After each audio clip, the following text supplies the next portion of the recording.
Yeah, what's good?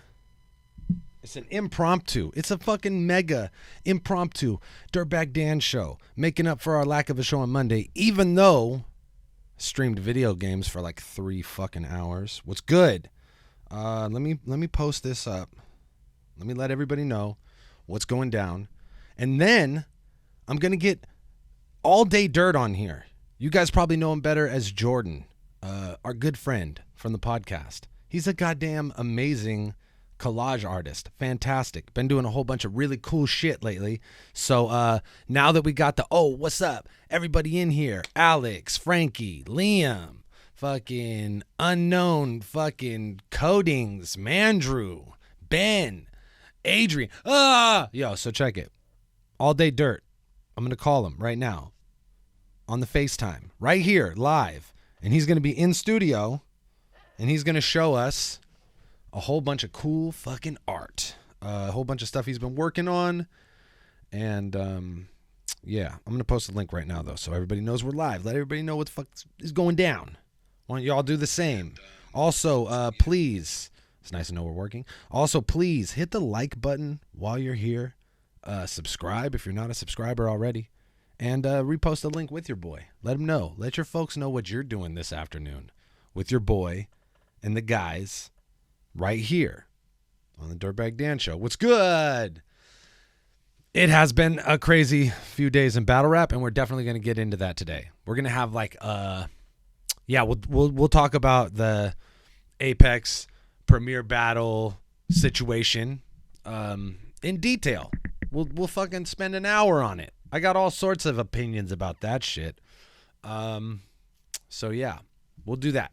First, I want to talk to AllDayDirt, and then also we're going to talk to Avocado too about the stream that they got going on once a week on some fucking self-help shit, make your life better shit. So, but he'll explain it better than me because I sound condescending when I do it, but I don't mean to be. I'm just an asshole. What's up? Okay. I still haven't posted this link. I'm doing it right now. I'm fucking doing it. Okay. Bang. Copy. Hit the paste all up in your face. How fuck does that taste? Pretty good. I think it tastes pretty good. Okay. Post that. Post that. All right. And let me do the same. And then let's just fucking let's do it. Let's get right to the business. Let's hit up the homie. AllDayDirt. What are we doing? Yeah. See if he's ready to rock with us today. Yo. What up, fool? You're live on the fucking Dirtbag Dan show. Remember this show? They don't even recognize you because of your hair, bro. They're like, who the fuck is this dude with this mop right now? My shit says paused. It's connecting. No, I can see you. Good, you're good. Oh, okay. I mean, your face is just stuck in like a pretty silly position, but I mean, I'm super okay with that right now. I'm gonna be real with you. I'm into it, but Come on, man. Nothing much, man. What's going on? You got there we go. Oh, you're moving. You're good. We're locked into the internet. Bang, bang, bang. So, yeah, fuck off. Said you still have the best setups in the history of bar pong. Hey, I appreciate you, man. You got to get it there by any means, you know? Yeah. The log. I always liked how you used the setup to kind of think of the bar. You know what I mean? You could tell sometimes that you didn't know where you were going to end when you started. You know what I mean? Shit. I know that's right. So, those of our folks in here that follow you on Instagram are well aware of what you've been doing for the last over a year now. You've been doing a whole bunch of crazy collage art, and you've done a whole bunch of really cool shit for other artists. You've done some gallery shows. We see all the cool stuff on Instagram, but I thought this would be a great opportunity to kind of like show people your workspace and like how you get down. You know what I'm saying? Yeah, man, that'd be awesome. I just stepped outside right now, smoke a little bowl. Me too, bro. I'm on my Mega I could Belushi definitely shit. show you guys like where I be cutting my shit at and, you know, acting a fool. This is usually where it starts. Yeah, right. Whole action.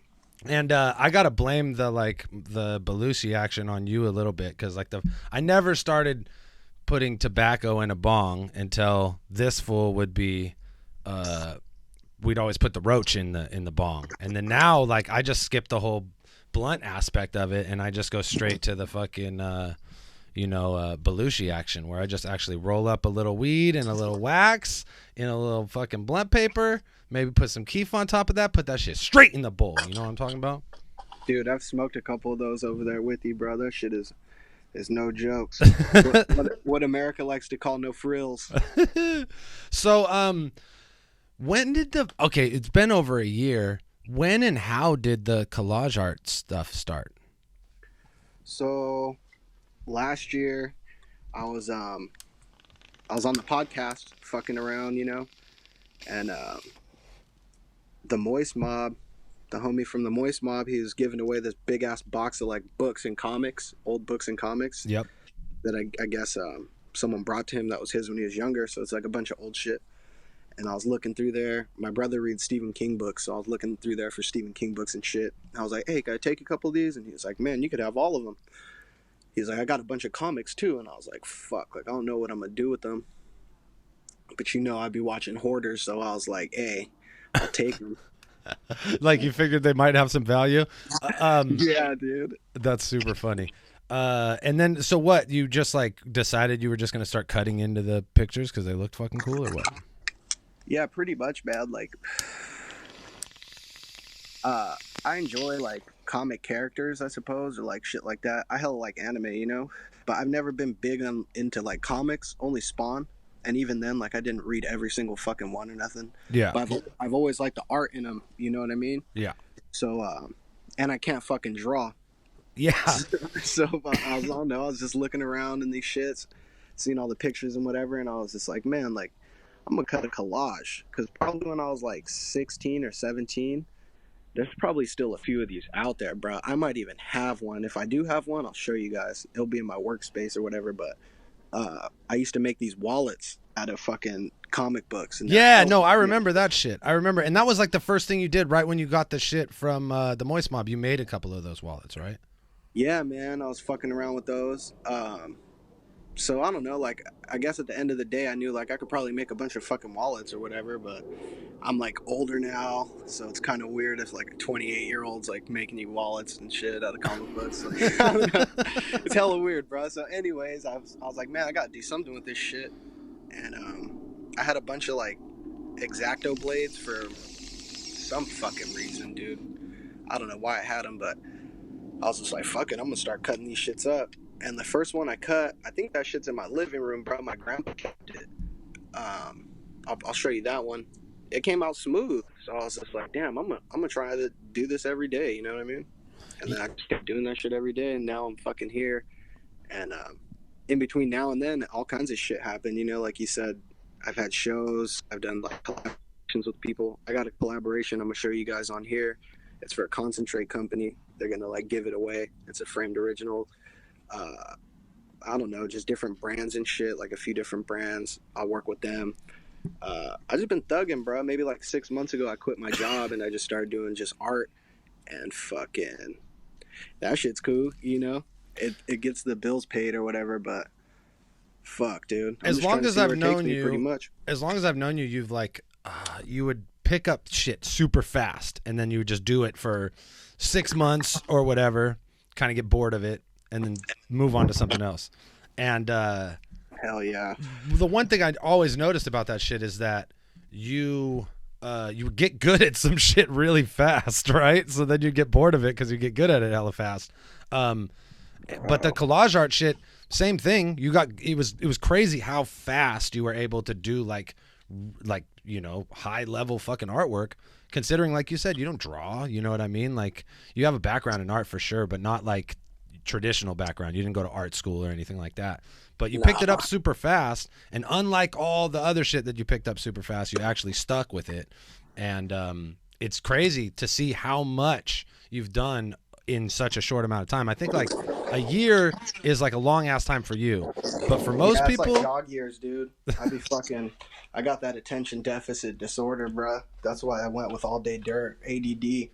So fucking, I don't know, but like when I get into things, bro, I hella get into them. You know what I mean? Like I be researching and doing all the shit like in the background. So like I get good at it quick, but I be dedicating like a cool amount of like reserve time for whatever it is. You know what I mean? Building guns, fucking writing, doing art, whatever. Like I just get hella good at it pretty quick. You know? Let me see. Oh, there you go. You're unfrozen. Okay, bang. We're at the fucking workstation. How do you get most of your materials these days? I feel like a lot of people just give you shit, right? Yeah. At this point, it's like people know that I'm serious about this shit, so they're just like, "Hey, I got tons of fucking comic books, or I got a bunch of, fashion magazines, or whatever." Like, this is all a bunch of old ass newspaper from like the San Jose earthquake and shit. Oh, that's tight. Or no, the LA quake. It says. Okay. Do Um, you what do you find you get the most stuff out of? Comic book stuff or like fashion magazines? Um, I feel like I see a lot of both of that in your work. I feel like it's a what you've been doing really the last 6 months that's super cool is like adding the gold flake and like more texture to it as opposed to just being like the like making a statement with the pictures, but it's also like super layered and textured. You know what I mean? yeah, it's crazy how that shit works, dude. As of lately, dude, I've been fucking using a lot of like fashion magazines because I just been into like taking strong portraits of like ladies or mostly ladies. Like I don't really cut too many dudes unless it's like a badass fool or like a sick ass like posture or something that I like. But I got some shit right here All right, that I could show you guys. you're frozen for a second. I don't know. Are you on Wi-Fi at your house or what? Yeah, I'm on Wi-Fi. I don't know why you froze up. We're Check doing. this Oh, there out. you go. Boom. We're bang. We're back. That's Look me. at that. Look at young ass Raider Raiders. Nation, boy. Yeah, they know what time it is. But like this is pretty much like the finished product, right? So it'll look like that. Like it'll be framed, whatever, and then it'll have like the piece with a background. This is a fucking Playboy from like the 70s, I think like 74. Oh, the article is like a 74 Playboy article. Yeah, and this is about like banks closing down or some shit like that. I don't ever read them, but sometimes they make sense of what it goes with. But That's crazy, huh? When like you randomly throw shit together, but then it ends up making sense. I find that happens with the video things. Like I'll just throw clips in, and I'll be like, "Oh, that clip is actually what he said right now." You know what I mean? Yeah, it's fucking weird how that shit works, man. Let me grab a piece of white paper or black paper so these things will pop out. Um, but yeah, man, mostly I've been doing shit like this.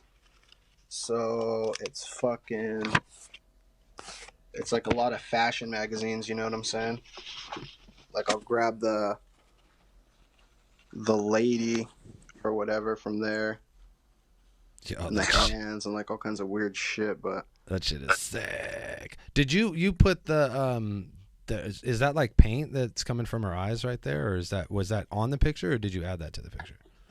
nah, that's like just a thin marker. So so you're doing some kind of like actual drawing on the pictures too, just a little bit like minor stuff like that. Yeah, trying to, man. You know, like sometimes I don't know, bro. I always like to, like I said, I like to cut like ladies. So I like to cut ladies. Is yeah, you don't I want like that to that. get clipped out I don't know. and Am taken I out of there? context? What? Oh, that's sick. Yeah, but I don't know. Like, so I always like to put like a little snot coming out of their nose or a little crying action, like capture some emotion. You know what I mean? Yeah, yeah. I think that's You always do cool shit with the eyes too. You either like will remove the eyes and put like straight color in or some kind of like textured thing before it, or like I like what you did with that one where you have like you kept the eye but you cut everything out around it. This one is one of my favorite ones. This is like a newer weird. one, right? Yeah, I just made this the other day, bro. It's hard to let me get out of this light. It's hard to see it, but That one is fucking sick. The eyes in that one is crazy. I love the other eye where it's like it looks like it's just like a letter, right? Coming out on from like a looks like text. yeah, it's text. It's crazy. You can't Like this tell. one, I don't know, bro. This is like one of my favorite ones lately. Yeah, I fucking fuck with I that one got a heavy. shit ton of them, like hundreds of them, just stacked up like a piece of shit. But I've been framing a lot of them and showing a lot of them, like selling a lot. So that's cool. I usually like try and cover the eyes, or if not, like like you said, I'll cut one out. But I don't know. I got a bunch of shit. Fucking Puma. Yo, that's sick. I remember right off the bat you were designing some like shoe stuff, and I thought that was super fucking cool too. Yeah, man. I made these stickers out of UPS stickers the other day. I found them. They're like fragile stickers. Oh shit, that's sick. I really collaged on them, so it's sick. Like it's like an original, but it's a fucking sticker, so that's dope. How long, man? I gotta get more into that, like merch and fucking. I think like since it's gonna be cold soon, I'm gonna go just like hoodies. You know what I mean? Just start doing hella sick ass fucking hoodies, but not too many of them. Like my favorite number is 9, so I'll just probably do like 9 of each design. And I got hundreds of designs, you know, so it'll never really run out. Yeah, that's sick. How long do you think it takes you to like work through a piece? You know what I mean? Are there ones that you go back to a bunch, or is it like typically you'll kind of blast through something? Man, dude, the other day I was talking to this art critic, right? And this has never happened to me before. Like I've never spoke to an art critic, so fucking, I was like, yeah, bro, give me your 2 cents or whatever. And this fool tells me, I think you're prolific to a fault. And I was like, oh, okay. So I had to Google that shit, you know? Prolific mean. Because, like, I've heard it before, like, in, like, graffiti documentaries or, like, Reddit and, like, graffiti magazines and shit, you know? Yeah. I didn't fucking what it meant, you know? I don't even know. I don't know a lot of shit. But anyways, I look it up and it means, like, just massive amounts, like, huge quantities, like, very often, right? Yes. So it's like, man, this fool's saying that I make so much shit that it's like a downfall, you know? He's like, you should work on something for a year. Yeah. See how what would that look like? You should make something with 1,000 pieces. What would that look like? And I'm like, bruh, I've barely been cutting collage for a year. You know what I mean? Let alone thinking about something like that. Like, cause like you said, I don't even know if I was gonna do that shit for a fucking year. You know? That would be the thought of you spending that much time on a single piece is crazy to me. Yeah, man. But he was telling me that, so I was thinking, man, like I gotta do this shit. You know, I gotta kind of take into consideration what he's saying, because like maybe other people might feel like that. Like, man, this will be putting out all kinds of shit, like it's all the same or whatever. I don't know what people think. You know? Yeah. I don't too much mind. So I hit my nig Phil, the homie Phil Emerson, and like he put me on to a lot of shit, like art wise, you know. So I'm talking to him, especially like business. Like he's a prime example of someone who turned like his art into a business. You know what I mean? Yeah, for sure. So fucking, can you see me? You froze up for a second. I don't know if it's your face though. What are you doing? You're not showing art anymore, right? You went outside to smoke weed. Yeah, I'm just chilling. Okay. You still can't see me though? No, I maybe, I don't know, try and flip the camera. I don't know if that, yeah, see, that worked. Bang, flip it back. Bah, there you go. All right, so yeah, I hit Phil and I'm just like, hey man, like this nigga just told me I'm prolific to a fucking fault. You know what I mean? I'm kind of considering this shit. Like, what do you think? And he tells me like, bro, you know me, like I'm all about content. You know, you do this shit for the people, right? The process is for you, and the end result is for the people. So fuck it, like keep putting out work. You know what I mean? Build your fucking portfolio up, and you've already developed like your own style. So just keep pushing. You know? Yeah. Don't mind what other people are saying and shit like that. So that kind of boosted me back. Like, man, fuck it. Like I'm gonna keep grinding. You know? But for me, anyway, getting back to the question, like it could take anywhere from fucking 15 minutes to fucking, 3 hours, 4 hours, but it never exceeds that. Like very rarely do I have pieces that I've worked on for like 4 days or 5 days. Yeah, like, see, that's what I was wondering. Probably more the stuff that you do for other people, right? Because you end up going back on it. Yeah, the commissions, that usually takes, a little bit of time, if just sourcing shit, because I don't ever print anything. Like if somebody's like, hey, I want a fucking a piece of pizza on my shit, I'm not going to go to the printer and print out pizza. You got to go find pizza. Yeah, I got to find that shit. That's just like how my mind works. So flip your camera again. Your face looks hella dumb right now. For real? Yeah, it's so funny. It looks like you fucking got a jawbreaker in your... All right, there you go. Fire. Yeah, bro. So I don't know. Like sometimes, like sourcing shit or just finding things that work, like that takes time. Or I'll have something in mind, um, and fucking like I just won't let it go for until I feel like it's done. Like, all right, this is done now.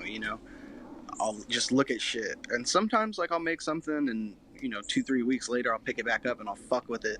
So like a lot of things on my Instagram that I post, once they're framed, they look different than that. You know what I mean? Because they have Yeah. a background applied, or I just added extra shit. You know what I'm saying? Yeah, totally.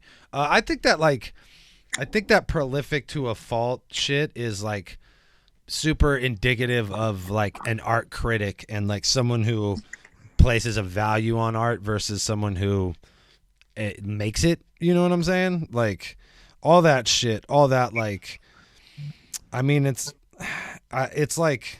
I'm There, sure he had to tell me something. You know what I no, mean? no, but I get what I get. I understand the statement because it's basically to say that like it's hard to make anything like super important if you have so much shit. You know what I mean? Or find a distinction between shit where you're like, oh, this one stands out so much to me because there's so much stuff to look at. You know what I mean? But I think like Phil said, it's like realistically. Especially in this day and age, and your medium is primarily Instagram because that's where people see your stuff and then they're like, okay, I want that. I want a version of that for myself, either for an album cover or whatever else. You know what I mean? So like you gotta pump out a bunch of shit because it's like the algorithms are gonna keep you out of people's fucking views and stuff like that, and you got to make sure that like people are seeing your work so that you could Man, I get don't what. even know how that algorithm shit works. To be honest with you, like I just post whenever I post, and like sometimes they hit and sometimes they don't hit. Like usually, like I don't get nothing major. You know what I mean? I get like 120 likes or something like that, and for me, that's like big. Like ooh wee. Like if Yeah. I don't get 100 likes, I'm like, damn, what the fuck's going on? But sometimes, like shit, even things that I don't necessarily like the most. You know what I mean? Like that one I just posted or I just showed you. I like that the most, bro. And that shit probably got like 100 and something likes, 130 likes or some shit. But I'll put something random and that shit'll get like 450 likes, I'm just like, what the fuck? Like, this is crazy, bro. Like, how's that work? You know what I mean? So I guess I got to get on toes with that shit. Like, I don't know, man. I don't know that there's how much you can even do with that shit. Like, what I do know about the algorithm shit is that like you're already on the good side of it because you're not. The art you're promoting is just straight art, right? So it's not like you're putting up flyers that have text on them because they like already block that shit. You know what I mean? Yeah, see, even that, I didn't even fucking know that, It's just weird little shit like that, and all that stuff is like is almost all even speculation or whatever. So, yeah, that shit's foul, bro. I just got some business cards printed out, like I got like 500 of them or some shit like this. So I feel like, man, flip your cam. I gotta There you go. I gotta fucking go out and like shake hands, because that always helps. Like really meeting people rather than fucking just like an online presence. Online presence is cool, but I'm sure like even when you go to these events and shit, like you go to the bots, the battles, like being there with the people is much different, bro. Like you get to connect with them in a different way, where it's less like through text. Things could be deciphered weird, right? Like I might think you're getting at me foul or like you're saying some slick shit, but in reality, like you're just a weirdo, like, and that's the way you talk. But I wouldn't know that unless I'm like face to face with you, you know what I mean? And I could see like your body language or your tone or whatever. Like just in any situation, bro, when you're reading something, you interpret it hella fucking weird. So it's always better to like meet somebody and really see like where the energy's at, if they really are loving it or if they're not feeling it. Like everything counts, in that aspect. So yeah, I gotta meet more people and shit. Like just be more involved with like what goes on in the city as far as the arts and shit. I know because your stuff is so like personalized, like for your own, it's your own shit. When you do commissions, do you like prefer to just like, let me interpret your idea versus like going back and forth and trying to like I guess it's like the difference between working with like brands and working with artists, right? Because if you make like an album cover, most of the time you just get a name or something like that or an idea, and then you can put something cool together. Versus like if a company is like, I want this, then they need to have specific things in there for fucking branding or whatever. You know what I mean? Yeah, man. Fucking. I prefer people just let me do my thing, you know? Like, that's why you're hitting me. Like, you like what I do. And I hella appreciate that. Like, don't get me wrong. Like, I don't think I'm the shit or nothing. Hey, bro, to be honest, some days I think I'm the shit, bro. Like, I'm just, damn, like, I'm so fucking good at collage, dude. Like, who's fucking with the kid, you know? Yeah. And then some days I'm just like, bro, I'm so garbage. Like, I gotta go work at fucking a factory or something, G. Like, this shit ain't cutting it, you know? Like, I don't know. Uh, so that sucks, but shit, I forgot the question, bro. But yeah, hey, that's how I be feeling though sometimes, my G. Like, I'm just like, bruh, I'm the best. And then sometimes I'm just like, man, this shit. I But I guess that's just like with all artists, you know? yeah, no, totally. What was the question you asked? Oh, Um, dealing with commissions. yeah, Yeah, man, just let me do my thing. You know what I'm saying? Like, you just give me a title, just like you said, bro. You work with artists. It's super cool. Like, they're just like, yeah, man, it's called fucking midnight. So I'm just like, all right, I'm gonna do hella shit that's dark with like little pops of like light, like stars or whatever the fuck. Like, yeah, I'm gonna go crazy in my mind. Like, that's what they're paying me to do, right? But if they're just like, yeah, it's called midnight, and I want it to be blue, and fucking inside that blue, I want it to be a ombre fade, and like have all of our portraits of the band members in the back. Like, that shit don't work, bro, because it's just like, man, I can't do that shit, you know? I don't draw, bro. Like, I can't even draw. You know what I mean? I'm looking for shit for you. So that's always like a thing. Or if it's just like a multi-person deal where there's like not one decision maker, you know what I mean? If I'm yeah, making uh, um, a fucking image for you, you just have to approve it. But yeah, if it's like, you know, say it's like some death dealer shit, you and Cody are now in, and Chips, yeah, yeah, and Javon, you know? yeah, exactly. So it's tough, you know, because everybody got an opinion. Like, oh man, what if this purple thing is green? Or fucking, what if, you know, instead of this fool has a Uzi, maybe we could give him like a cater. And I was like, nigga, like, bro, this shit is glued together. It's a wrap, bro. Like, to go back on that is super difficult, you know. And sometimes I win with that, and sometimes I lose with that. Like, sometimes I got to eat it, and I got to make something completely new. Or sometimes people understand, like, damn, like this fool made this shit out of a bunch of pieces of paper, and it's fly. Like, that's a win, and it's good. Like, and that's what I love, you know. When people are just like, bro, like, yeah, you did that hella quick, and it's ill. I'm just like, hell yeah, you know. I'm trying to just take care of you. And then whenever people buy like commissions, they get the fucking original. You know, it's on them if they want me to frame it or not. But usually, like, I'll have it where there's no background, so they could put it on stickers or whatnot, Yeah, and you know, actually have the physical fucking image. And some people don't want them, bro. Some people are just they just need it for digitally, you know what I mean? And they don't even want the original, which is hella weird to me. But it's good. Like, I just glue them in this book, so if they ever like need it, I'll just cut the page out and fucking frame it. But yeah, man, I don't know. It's hella weird. People are hella weird sometimes, you know. Sometimes like you're the man, like I said, like, oh, I love your work. Woo woo woo. I need this, and then it's just like, yeah, it's good. I got you, and you do it, and they're just like, like, I'm not in the position to fuck with it right now, like, blah blah blah. And it's just like, I understand life happens and shit, but I yeah, also understand, like, bruh, like, you don't be approaching niggas or like any, especially like artists, you know, because you're kind of going out of your way. Like, if you're hitting me up, like, you're going out of your way, bro. It's not like I don't have a mall or some shit where you can yeah. You just just walked in and shit. yeah, Yeah, like, yeah, what's yeah, up? yeah, Yeah, yeah, yeah. I just stumbled in here. It's just like, that's cool, dude. Whatever. Like, I'm willing to work with everybody, bro. But sometimes, like, being an artist, it, it's comprised of like being multiple things, bro. Like, you have to be the fucking account manager and the fucking representative and Yeah. all this shit, you know, the Fucking transportation, customer dude. service and shit. Yeah, man. So fucking, it's weird. Like, you get to see different aspects of people, of like how they act when it's business time versus how they act when you're just, you know, trying to relate to each other and chop it up. Like, yeah, man, I love this. Like, you should check it out.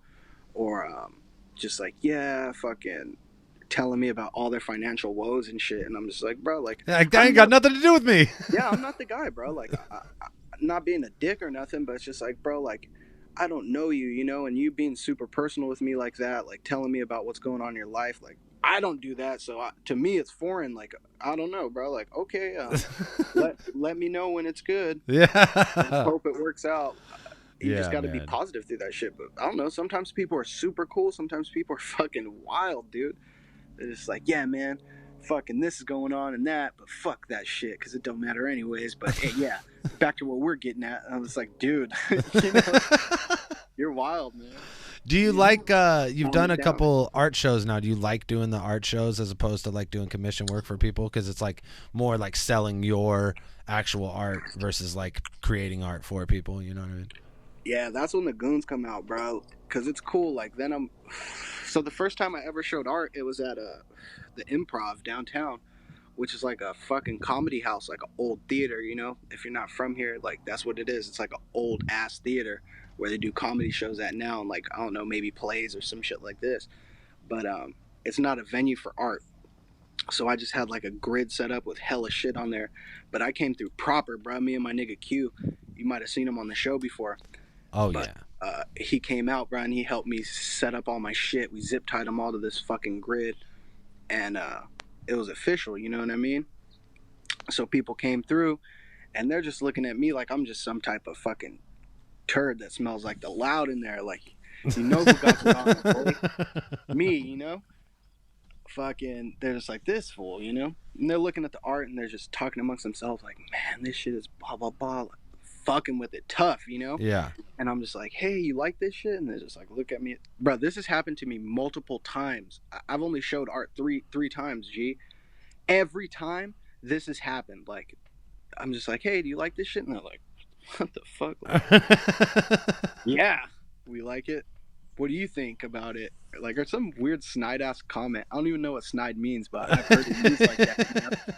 So it's just like some weird shit, bro. They be saying some weird shit to me, like, or don't let it be a lady, bro, because like you see those videos where like ladies are getting catcalled in the South at like gas stations, like, hey girl, hey, blah blah blah, like, Yeah, and they're yeah. like hella avoiding niggas, like, oh, whatever, like, bro, that's how it is. Like, if I hit up a lady, like, hey, like, do you like this? Or even one time I had a menu of like all the shit's names and titles, and it went with the numbers, and I Yeah. was like, hey, like, here's this thing, and this lady's like, thank you, like, hella weird. You know? And I was just like, well, if you like any of these pieces, like, you know, let me know and I'll tell you about them. You know, and they're like, oh, you made this? And I'm like, yeah, you know, before you fucking snatch that thing out of my hand, you know. I don't know, bro. Like people will just be hella weird, like standoffish.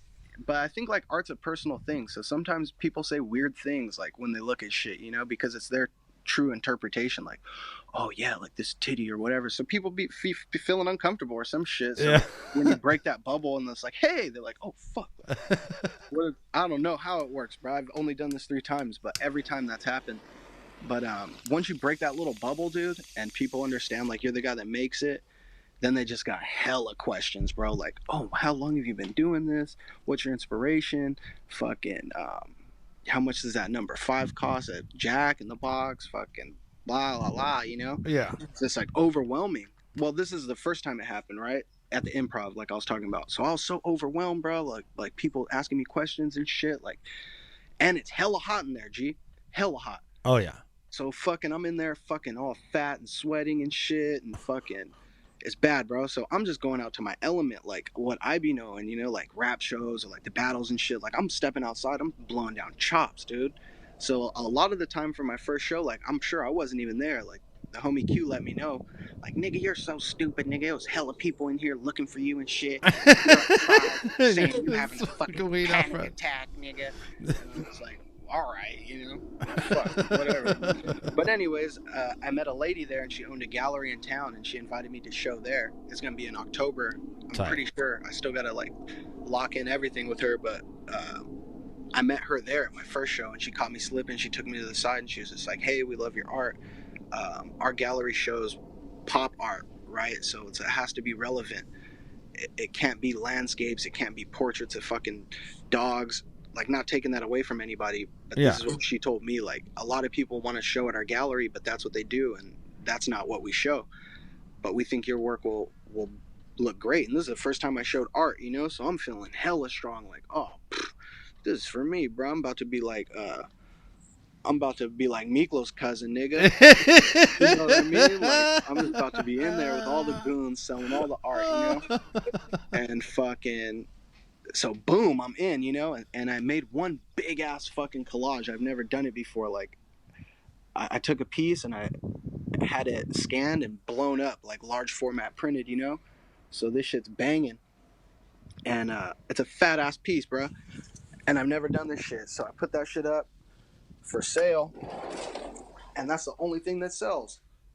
And I'm just like, what? But it's the most expensive thing. So I'm just like, ugh, this is tight as fuck. I showed my art. I made a little connection. I fucking sold a piece. You know what I mean? I'm winning. And then fucking, I come to find out, like the dude that got it, he owned like a salon, right? And I kind of felt like, damn, like I'm hella dumb, bro. Like, you know, I could have charged this cat more because he wanted that shit bad. Like, yes. That's it. Like, and there's only one in the whole fucking world. You know what I mean? Yeah. There's the original, I guess, but that's like an original piece in itself because I hella fucking, I don't know, I did hella shit to it, bro. But anyways, so I was just like, man, like I gotta step it up, you know, as far as like selling art. Like I gotta educate myself on how to do this shit because I don't want to like feel like I cheated myself or blah blah blah. You know what I mean? Yeah, it should be at the end of the day, like you should feel good about it. The buyer should feel good about it. You know what I mean? No one in that situation should feel like they didn't get what it was worth. You know what I'm saying? Like not the artist or the fucking person who was buying it. You know what I mean? Yeah, I'm gonna keep it all the way lit with you, bro. So my first time I ever showed art, I made $450, and I was just like, man, like that's a win. You know what I mean? Yeah. I'm in there. Like swimwear, I only sold one thing, but mind you, it's like a big fucking thing, like probably about as big as a door. Yeah. Maybe a little shorter, but like it's banging, you know. So the second time I have the opportunity to show art, a barbershop in Japantown hits me up. It's called Paradox. Shout out to all those cats at Paradox. They invited me to show art. I've never met these niggas, bro. None of that shit. But my homie Jaime fucked with them super tough. Shout out to him too. And anyways, I got the opportunity to show art there. And there was a cat there. His name's Kev. And he was like curating the show, which is a brand new thing to me. Yeah. When I was talking to the lady about the gallery, she said I'd have to write a statement and then I'd have to fucking meet with their curator and make sure everything lines up, right? So in my mind, I'm like, damn, this is some more shit I gotta Google, bro. Like, what the fuck is a statement? What's a curator? Yeah, and what does a curator do? Like, really do, you know? Because I don't know what the fuck a curator is, you know, at this point. I don't know anything, bro. Like, I just started doing this shit. I don't know nothing. So fucking, I figure that shit out. But anyways, the homie Kev, he's curating this show. So basically, like, he meets up with me and we pick out a bunch of strong ass pieces. I think I had like 20 pieces showing because there was supposed to be another dude splitting the store with me. So when Japantown has an art walk, businesses fucking they open up their doors to artists. So it's like their little gallery within the fucking street, you know, and every store has a featured artist. So there's supposed to be me and some other cat, but he couldn't do it. So they're like, hey, could you fill up the store? And in my mind, I'm just like, thank God, bro. Like, I knew this would come in handy one day because I got so much shit on deck. Like, yeah, and how many artists would be in that position? I feel like most people would be like, no, I can't. Like, this is all the art that I'm ready to show. And you're like, bro, I got a whole fucking, I got you. Hold on. I'm ready, you know? So I meet with the homie and we pick a bunch of fly shit and I frame it all, you know, which is work in itself, bro. Like framing 20 pieces, like that ain't light work on the way I do it. Cause, you know, you add a background, you add more layers to make it, you know, proper piece. Yeah. So anyways, fucking I do that shit. And the first time I sold art, I made fucking $450. The second time I showed art, I made like $960 or some shit like that, right? So I was just like, damn, like this is real lit, you know? And then on top of that, like all the art goes to ill ass homes, so it hangs and people see that shit. And they Yeah, especially appreciate like it, in you a know what I mean? salon is a great place for your shit to go too. You know what I mean? Yeah, man, it's crazy. So boom, that shit happened there, and I understood what a curator like really does. You know what I mean? He's like the man that allows you to be an artist, right? So people come and talk to me, and if they're interested in buying something, they go and holler at Kev. Like, I'm just talking about the art. I'm not there for none of that shit. Like, I didn't even know how much money I made until fucking Which is fire, right? And yeah, ideal the in your next day. situation. Like, he hit me like, damn, bro, you sold fucking 9 pieces. And I'm just like, what? For real? Like, in my mind, I'm just like, that's crazy. My favorite number is 9. You know, I got that shit tattooed on me right here. Yeah. But anyways, and I got that Toon Dog shit. What's happening? What? And I got that Naruto shit and that Spawn Someone shit. was saying that they got the Ralph from the Paranoias was saying he's got the green Tomb Dogs tee. Bro, that's the nig, bro. Paranoias, come fuck with the kid, bro. Because I support you guys. Yeah, they're badass. You guys are sick as fuck. Yeah. I think this video and the homie's like, fucking millennials. And they start shredding. Like, damn, these niggas are clean. But anywho, fucking, yeah, so the second time I show art, I almost make like $1,000, bro. I'm just like, in my mind, I'm like, damn. I'm that nigga, boy. I'm about to be eating motherfucking Chez Sauvant. I'm about to be fucking smoking the finest of weeds and all this shit, you know? And I'm gonna make hella art. So anyways, fucking, I'm kind of just riding that high of like, damn, this was successful as fuck. So you know what the kid did? Went and got a little trophy. Fucking ordered 2 gold teeth. One with a fucking opal inlay. That shit is off the chain. Fucking dumbass. Yeah, that shit, hey, coming soon. But anyways, I just felt hella good about it. Like, man, I gotta get something to remember this shit, because like I was feeling like that nigga, bro. So anyway, fucking now we're in the present. This was like maybe a month ago. You know what I'm saying? So I'm already 3 shows in. Like, this year, the year's almost over, but shit, for me, like, I'm winning. You know, I've already shown 3 times or 2 times. And fucking, I've been in like 3 magazines, featured in like 3 or 4 magazines this year. So I'm just like, man, I'm killing it, bro. Like, I'm not even out there like that, you know? And all the local spots be hitting me like, yeah, we know what's up. Fucking whoop, whoop, whoop. Like, we want to work with you on this, or we have the opportunity for you to do this, or blah, blah, blah. So I'm just feeling like that nigga, bro. Like, oh, this shit is working out real good. Because the process, it's like Phil said, like, the process is for me. Like, when I'm cutting collage, bro, I'm in the best zone. Like, I'm not worried about shit. And then the end result is like, that's for the people, you know? That's for people to view and to fucking pick apart and to love it or to hate it, you know? But either way, I'm winning, you know? And if people support it and they cop it, I feel like I'm winning 2 times. Like, man, like, I got to make this shit. Yeah. And Exactly. I'm getting paid for it. Like, this shit is off the chain. So anyways, another curator hits me and he's just like, hey, we want you to show at this cafe downtown. It's called Cafe for Scotty. And it's for 2 months. We want to have your art for 2 months. So 1 month you could have a set of, you know, pieces, and then the next month you could change it. And I'm just like, god damn, like, this is crazy, you know? But yeah, I could do it, right? Like, I'm in. And then he tells me, like, you have to fill like a 6-foot area with a piece, just 1 piece for downstairs, because it's a large weird space. So I was just like, man, fuck, you know? This sucks, you know? So I gotta figure that shit out. But like I said, I've done it 1 time where I made a large piece, so I'm like, it can't be that bad. And then he's like, there's an upstairs loft area, and that's where all your art's gonna show, and you need at least, like, I'd say 16 pieces. So I was like, fuck, you know?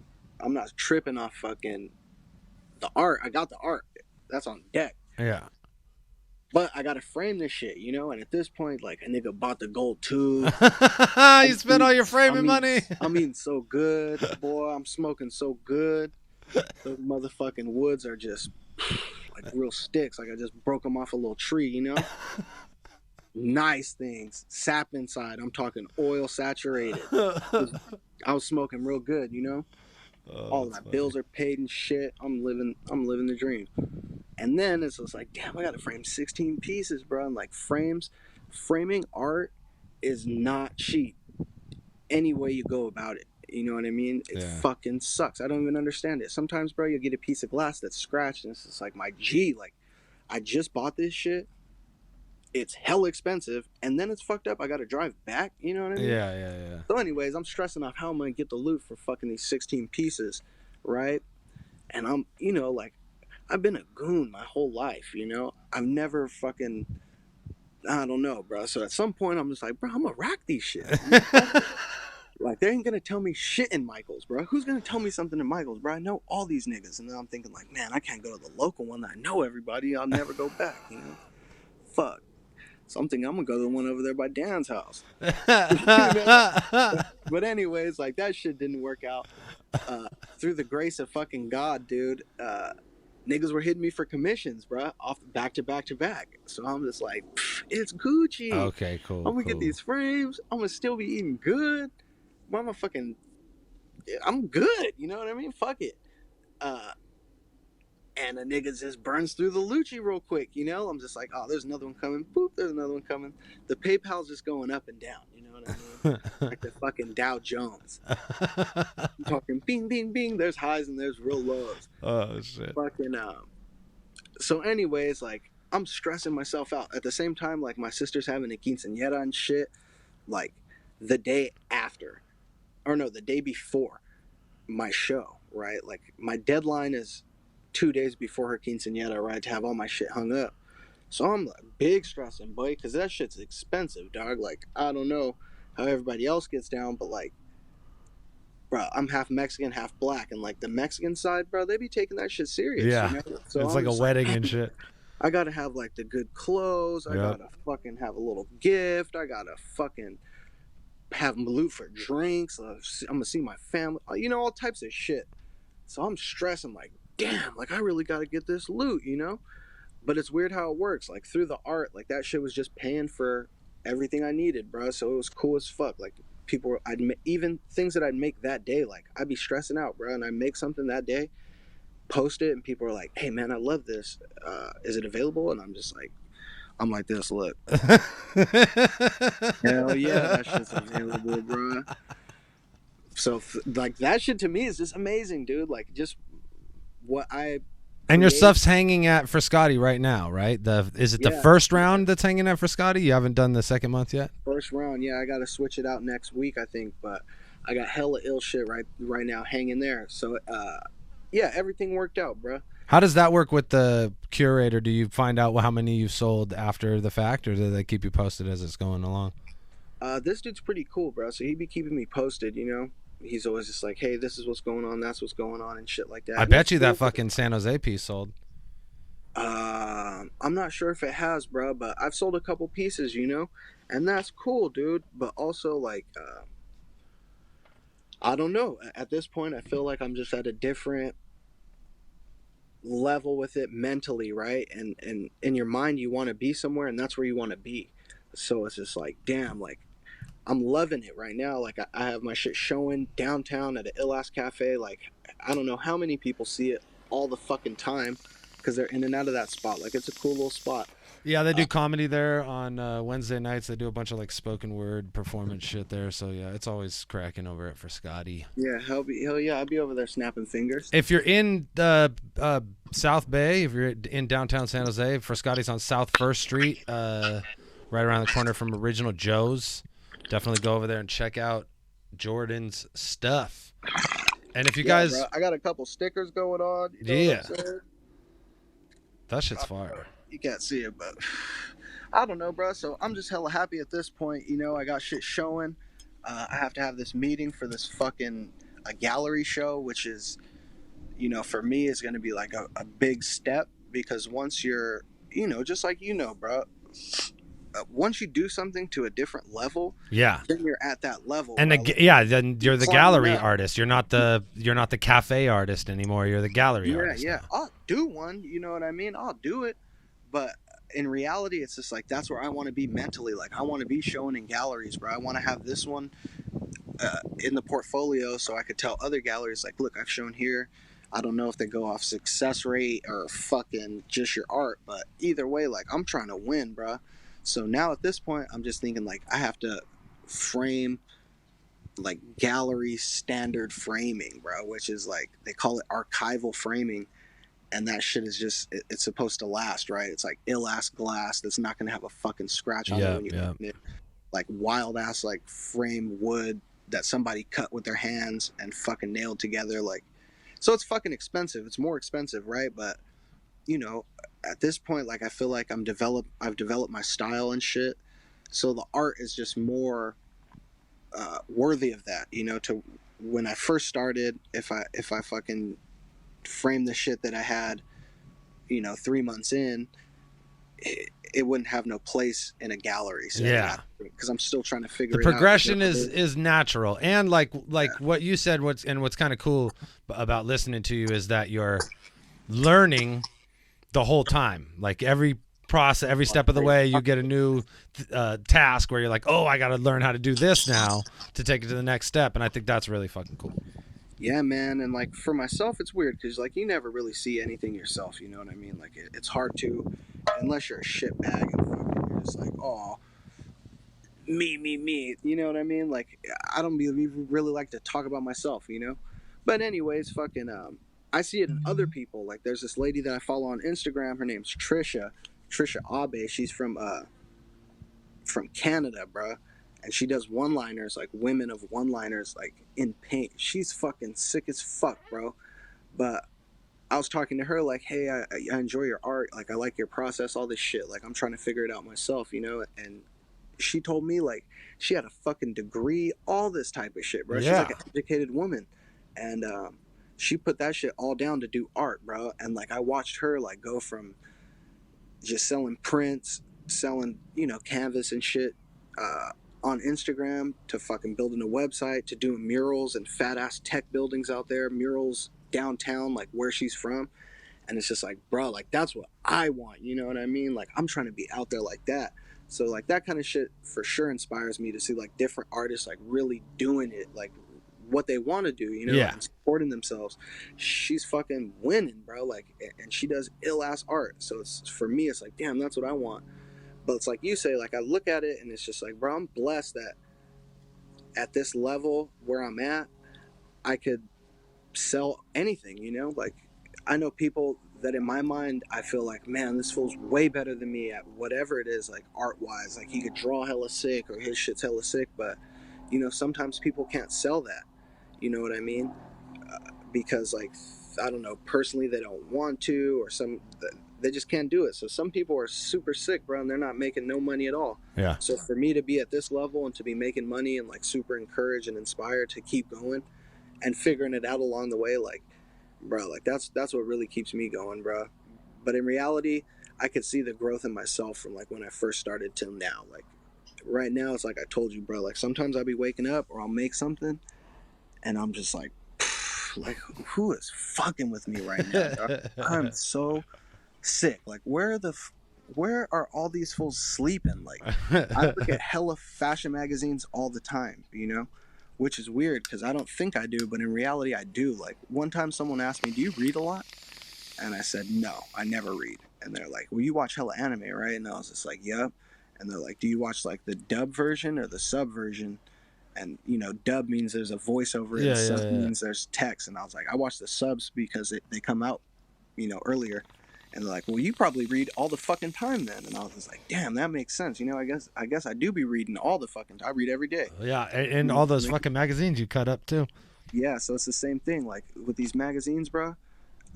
I look at them all the time. And the there's, shit like, you sick-ass read, magazines that and the have- shit you read online about how to do the shit you need to learn how to do. Like that, you do a lot of that. And like, oh, I got to learn how to archival fucking framing. So then you read a bunch of shit on archival framing. You know what I mean? Yeah, it's crazy how it works. But like, you know, that's how I get good at things quick because I'm putting in the time of like, you know, even collage. Like collage comes from like a wild ass like origin. You know what I mean? It's like some political shit. It came around in like they call it the Dada period or like the Dada era, where this lady's like cutting out pictures of like political figures and making them do wild ass shit through collage, like you know, like an anti fucking the man type shit. You know, like I don't know, but I only know that because I hella look up shit. Like, bro, on YouTube, there's nothing about collage really. Like, doing what I do, or like someone who wants to do what I do, like that shit is so hard, bro. This one old ass lady, she put me onto this thing called a brayer. I got one in my workstation. So basically, it's like a rolling pin that has a handle, one handle, and it makes things flat. So once you glue it, you hit it with the brayer, and it's flat now. And it's just like, bruh, like that shit makes such a difference. But no, how the fuck do you figure that out? Like, there's no videos like that. There's no one showing you that shit. Except for this old ass lady. It's like called collage. Do you feel like you want to show people that, or do you feel like fuck that? It was hard for me to learn the secret, and you should have a hard time. I don't even think it's a secret, bro. Like in reality, I use three things. I use a razor blade, a glue stick, and a fucking, you know, if you don't have a brayer, you could use a piece of paper and pressure. That's it, you know. Yeah. Any way you want to use those three things is on you. And like sometimes it comes down to style. Like if you don't got it, you don't got it. Just like with music, like visually, like things have to make sense in some way. Like you could get away with things being like surreal or like abstract, you know what I mean? But for me, it's like I want my shit to make sense. I want my shit to be like you're able to read it, you know, like what through the title and then the actual image. I want you to be like, damn, this shit is sick. So it's just like, bro, like that shit is hard to do. Even to source shit, like to find old things. Like, bro, I stole fucking probably like 20 old Playboys from this abandoned truck. So I guess I didn't steal it, bro. They were just out there for years. But I looked in this abandoned truck and shit, and I was like, what the fuck? There's a box of old Playboys. Someone's like, jerk off Playboys. Bro, you got some 1970s semen on your pieces and shit. Dude, screaming demons, bro.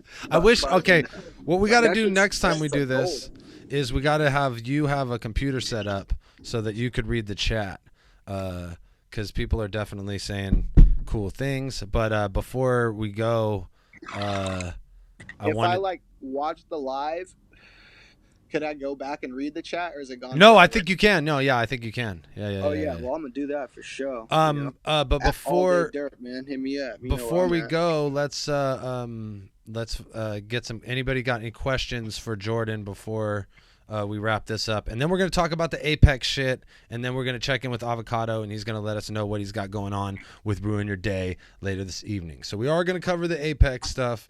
Don't worry. What's that? Oh, there's a whole mega battle rap fallout situation where there was a huge event planned in London for a long period of time. A lot of the big name battlers from the URL were on this card, and I guess all at once we kind of found out that they're all kind of backing out. And there's some kind of speculation as to why and like who's at fault and all these different. All right, I'm gonna tune in. Yeah, it's interesting for sure. Like I'm just gonna give my opinion on the situation based on what I've read and what I've seen, but it's definitely the talk of the town in the world of battle rap right now. But so they're not talking about AllDayDirt no more. Huh? No. NTG was asking how'd you get so fly. And no. I was talking about the battle rap scene. Oh no. You know, No. I was getting my bar pong on for a little bit. They put that they put that behind them, but you definitely got some people inspired to get on their art, and that's dope. Oh, that's what I love too, bro. Like, dude, there's a couple people even from the show. They're like, man, I seen you from the show, bro, and I'm just like, damn, that's love, you know, like it carried over and shit. And they're like, man, like I be fucking with collage, like you inspired me to do this shit. And you know, like more than one person, bro. I'd say probably like in reality like 6 niggas, bro, and maybe like 2 females. But anyways, fucking that shit's tight to me, bro. They send it to me, I'm just like, ugh, that's ill, you know.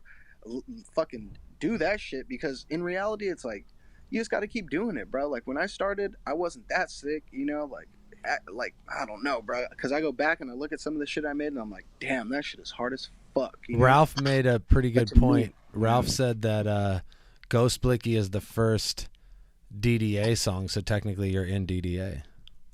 Oh, nice. Yeah. That's fire. Yeah.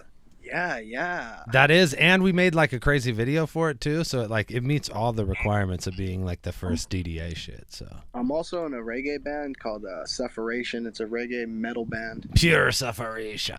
Yeah, dude, we're hella deep, bro. Flip your cam one more time because you're frozen on your dumb face, and then let everybody know where to check out your art online. Let me answer that question of how I got stuff motherfucking fresh or fly. Yes. I just did it every day, baby. But AllDayDirt, man. AllDayDirt on Instagram. That's where I'm at all the time, bro. Get at me.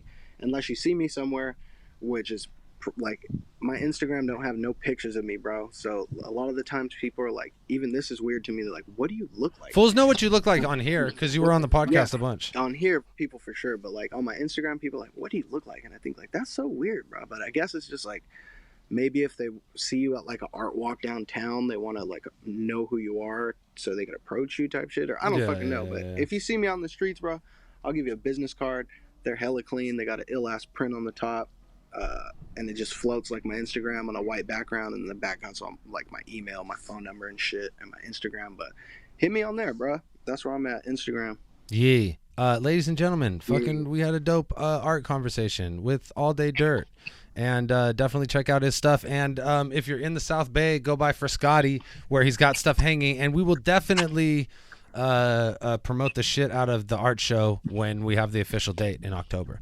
Oh, yeah. And don't forget, if you want to fucking join me and my pals, Alum Rock Village, dude, is my gamer tag. And we're catching bots, PUBG. I just got that fucking... Game Pass, so I'm playing all those games. Oh shit. Devil May Cry 5 right now, you heard. Okay. Well, I'll tell you what. We're going to do a game stream around 5. Let's get on some PUBG and catch some bodies. Oh, yeah, I'm in there. All right, I'll hit you up. Yep. All right, AllDayDirt, ladies and gentlemen. Peace. Oh my God, get all those phone numbers off the screen. All right, cool. Bang. Beautiful.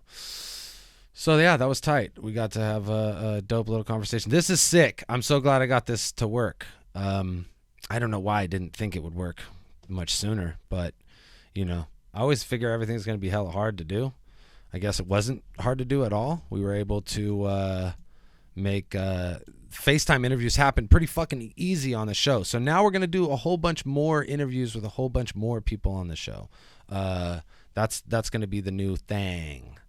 So good shit. And we're going to start by talking to Avocado a little later about the show that they've been doing to deal with real life fucking problems, which I think is really tight. So yeah, that was fucking awesome though. I'm super. What's good, Levy? What's good, Tony? I see a whole bunch of people in here. Sorry, I haven't been interacting with the chat. I'm gonna make sure Avo, when we interview him, he'll be sitting in front of a computer, so he'll be able to interact with the chat as well. But that's little things I'm learning. Headphones probably good for the person I'm talking to. The little Apple headphones with the mic, so we don't get feedback from me talking. But that was actually pretty good. There wasn't too much of it. And then also make sure that they have the chat available to them, because they want to talk to you guys too. So guys, what the fuck is going on in the world of battle rap? It's been a very fucking interesting day. Tony just sent me something from a tweet from Shoddy, talking about the success that he's had in the music industry. I'll just read the tweet. He said, I'll be dead honest. I've smashed it with the music and acting, made really good money, traveled the world. Instead of battling, I put an obscure amount of money into the UK battle rap. Today, after last night, I have 0 to my name. I'm broke. And then some fucking asshole reposts this in the battle rap forum. And it says, URL or nothing. KOTD will be destroyed. And then someone below is like, white man taking L's. I love this. I don't know. I think that's the wrong sentiment to have about the situation. Yeah, I mean, it's super unfortunate how the whole thing went down. I think looking at it from an outside perspective, it's hard for me to look at the situation and go, okay, URL is plotting here, and URL has made some specific moves in order to hurt Shoddy's League, the Premier Battles and the Apex event. I don't think that's the case. I don't think that's the case at all. The reason I don't think that's the case is because battlers have not been prevented from battling in the UK before. Plenty of URL battlers have done events in the UK. A bunch of don't flop events, a bunch of big name URL guys who are still on the URL. And at no point do I think that they were like, encouraging those guys to not do those events. In fact, it honestly helps their brand to have their bigger name battlers battle in different countries. It spreads their brand. And URL, I think, has done events in London before, so it stands to reason that they would benefit from having their battlers have a bigger presence in London. You know what I mean?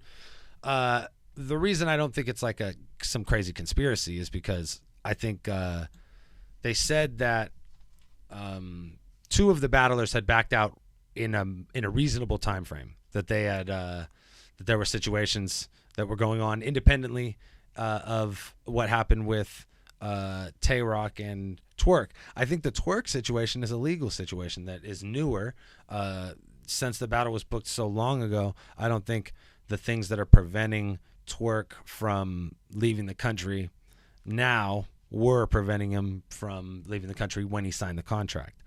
And then the Rock situation is a major question mark as far as like why he just decided he didn't want to do it. Because I think the reality of the situation is if all the other three battlers backed out and Tay-Rock still showed up, it wouldn't be as big of a deal. You know what I mean? But the fact that all four of the battlers who are associated with the URL back out at once makes it appear as though it's some kind of coordinated effort. So that's just my outside perspective. Tony said JC hasn't said anything. Okay, the summer Impact Reloaded thing. So I guess this is my explanation for that. Like, okay, how are they throwing an event on the same day and it's not a coordinated like attack, right? Especially since Twerk is on that event now. Well, this event was booked a long time ago, right? So like January, February is when they signed the contracts. And we're going to get into a whole discussion about contracts in battle rap. When they signed the contracts, February, battles booked in January. I think realistically what happened is URL is not planning events that far in advance. So when URL is planning events, like I've had URL throw an event on the same day as my events before, on the same day as a really big BOTZ event, and I'm doing a VOD. It definitely hurts my numbers. I don't think that they're aware of my event at all. I don't think that they even know. You know what I mean? And this is before Avocado was filming. It was the Moist Mob filming the event, so it's not like that's the only way I save myself from that now is by having Avocado film and knowing that he's not filming a URL event the same day. But I think when they're looking to book Summer Impact, they're like, okay, who's available? Is Twerk available? Let's hit him up. They hit up Twerk. Twerk's like, yeah, I'm available. I can't go to England. So then they book him. And then they make the announcement. So I don't know that I don't think that they were thinking at all about the Apex event. It only even probably became a factor to them, or it even crossed their mind that event was happening when they realized that they could get New Jersey Twerk because he couldn't go to that event. You know what I'm saying? So I don't think that like URL has anything to do with these battlers not being at this event. That's what I think. I think it's a whole lot of I think that there's like a domino effect when battlers start dropping out of an event where it's like, oh, well, if these fools aren't going, then I'm not going to go. You know what I mean? And that certainly is probably a factor in this situation. So I think that like once Tay-Rock found out that Twerk couldn't go, that Mike P had already said he wasn't going to go, and that JC wasn't going to go for whatever reason, well, then he's not going to fucking go either. You know what I mean? And in no way am I speaking to the professionalism of these battle rappers. This is the first like part of this layered discussion about this is sorry, Belushi's. The first part of this layered discussion is about the implication that the URL is like has coordinated an attack on this other league, and that like because that I think that's like a prevailing idea, and I don't think that's true at all. I don't think they care. I don't think they're aware, and I think that they are there to benefit when situations like this happen. So they're there to benefit and there to, in a position to scoop up Twerk and put him on a card the same day as he was supposed to be in England. No other league is really even in that position to do that. So I don't know. Power moves all day. Whole bunch of power moves on URL's part, but none. It's like, I don't think that they were like, they planned it. I think they just benefited from it happening after the fact. You know what I mean? And they're not going to say anything. They're not going to publicly make any statement. They don't need to.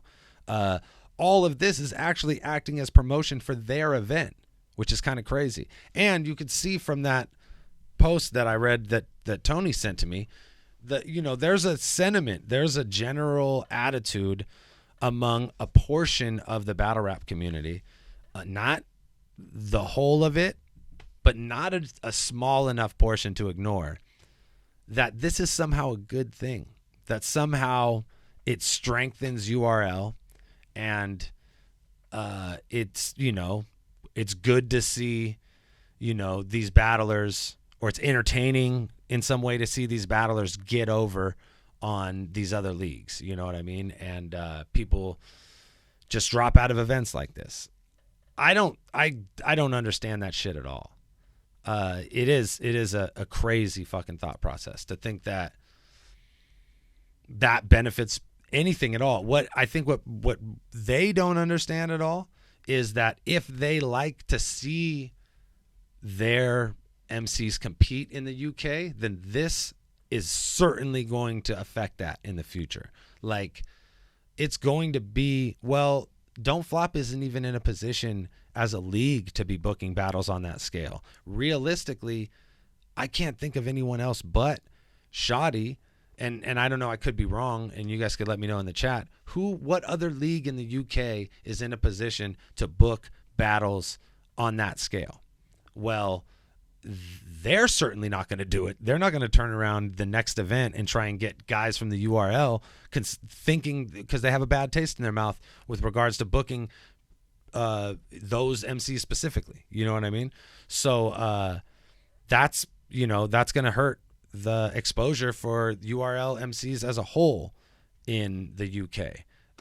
I don't think that's beneficial to anybody. I don't think that's beneficial to the URL. It's certainly not beneficial to the UK and their battle rap scene. And then the battlers, you're taking money out of their pockets. You know what I mean? This is like, when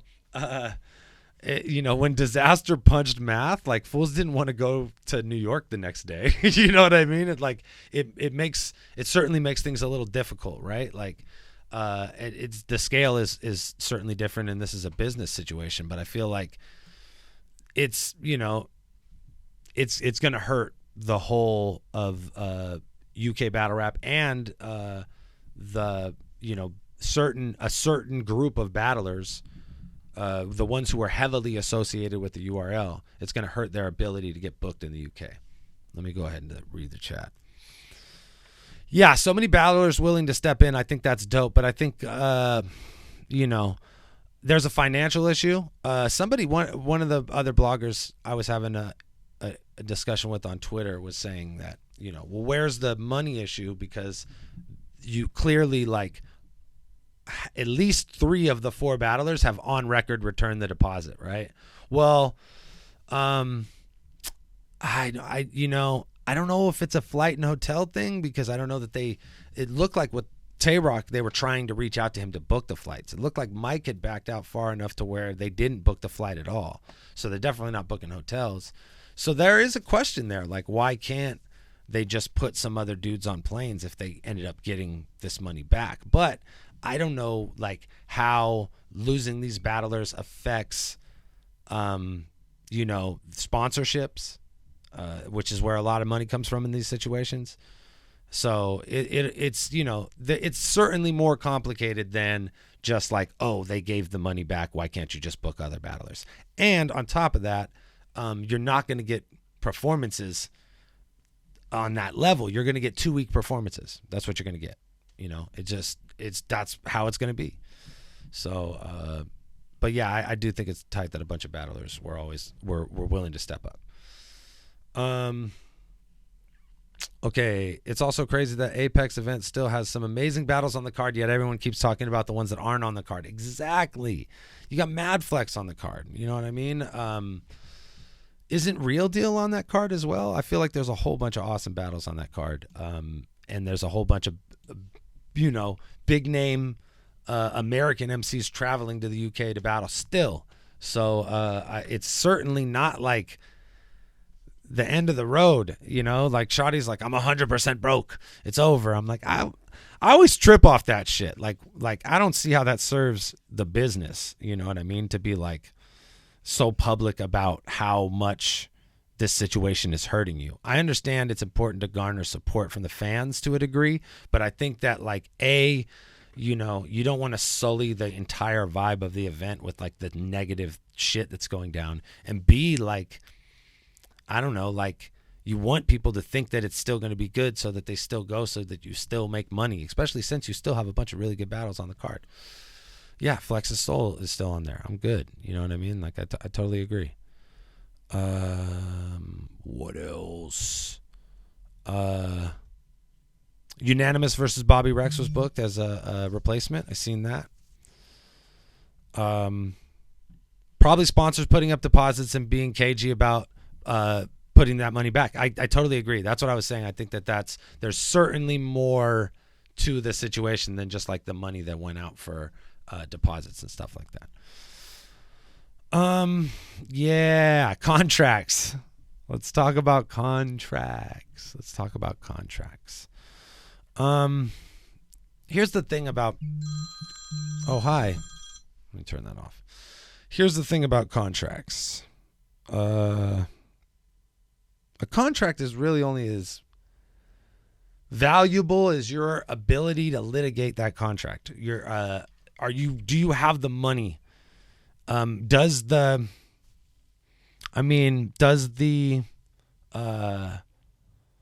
amount of money you're paying like justify going to court for? You know what I'm saying?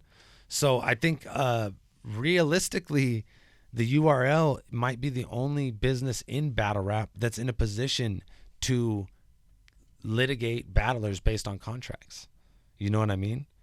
I'm based on a post that Organic put in Talkback or something on Facebook. He posted this big ass thing about how much money King of the Dot had lost over the last like 2 years. Again, why the fuck would you do that? I have no fucking idea. But like, that doesn't lead me to believe that they got, racks to take motherfuckers to court for not coming through for contracts. Also, nobody has ever been to court in the history of battle rap for not coming through with signing a contract for a contract dispute. It's never happened.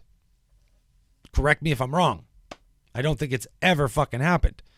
So, the URL is like a big functioning business, and they sign contracts with battle rappers. And I think they can afford to make a battle rapper, feel it in court. You know what I'm saying? I don't think any other league can.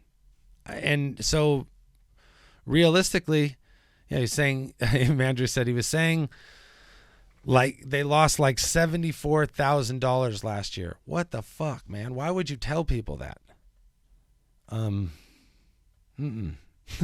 was like, no, don't do that. That's a whole other thing that's weird.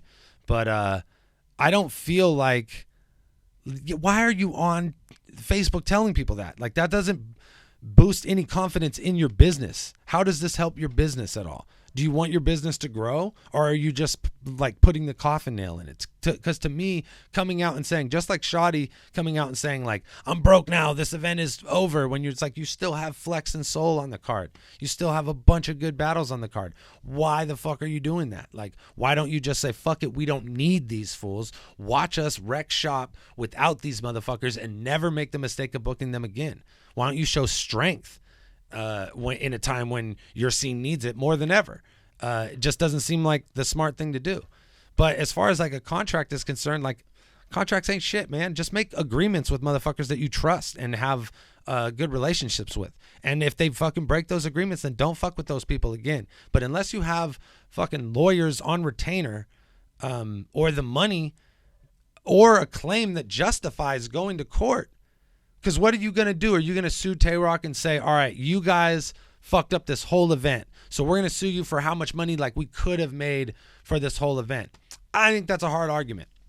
You know what I mean? I don't think that, I think that if you bring that to a lawyer, it's not going to be an easy day in court for them. You know what I'm saying? And then it's like, it's just weird. It's just it's like, it's never happened. It's not going to happen. So why do we even fucking sign these contracts? Why don't we just like be men about our shit and stop fucking with people who aren't? You know what I mean? Like, stop booking people who have ever fucking backed out on a contract. I don't.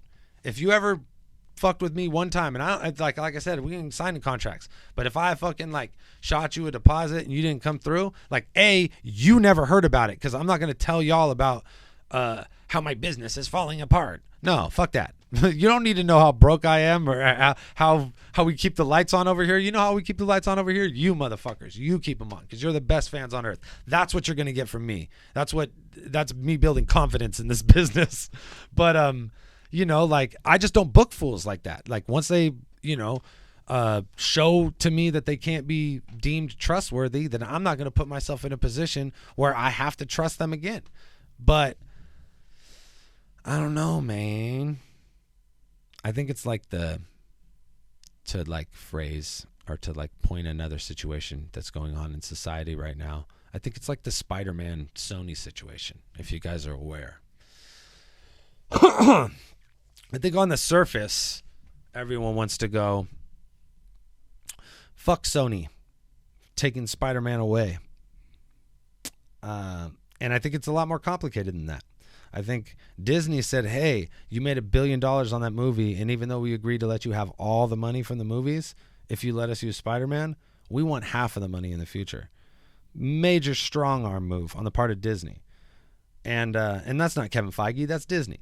And Sony's like, okay, well, how about we leak information saying that they're going to lose Spider-Man, and we'll see how that affects them. We'll put some pressure under them.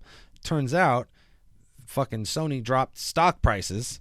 It made them look like assholes entirely. So, like, it's bad business on both parts. Sony's being shady, fucking releasing information that they shouldn't to the world. Sound familiar? And Disney is trying to strong arm them because they're in a position to. Sound familiar?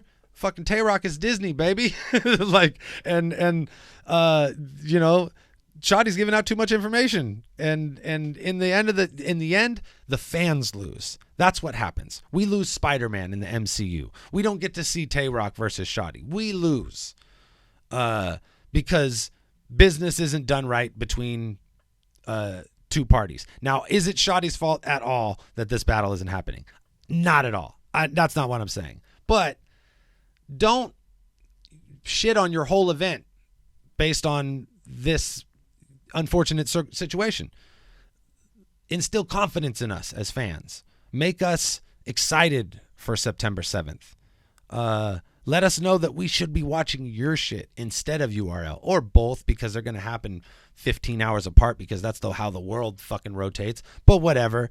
Don't make us think that it's over for you and UK battle rap because fucking Tay-Rock is a flake. That's lame. I think UK battle rap is much stronger than that. I think your league is much stronger than that. And I think this event is going to go fucking great because you got a bunch of good battlers on there. There we go.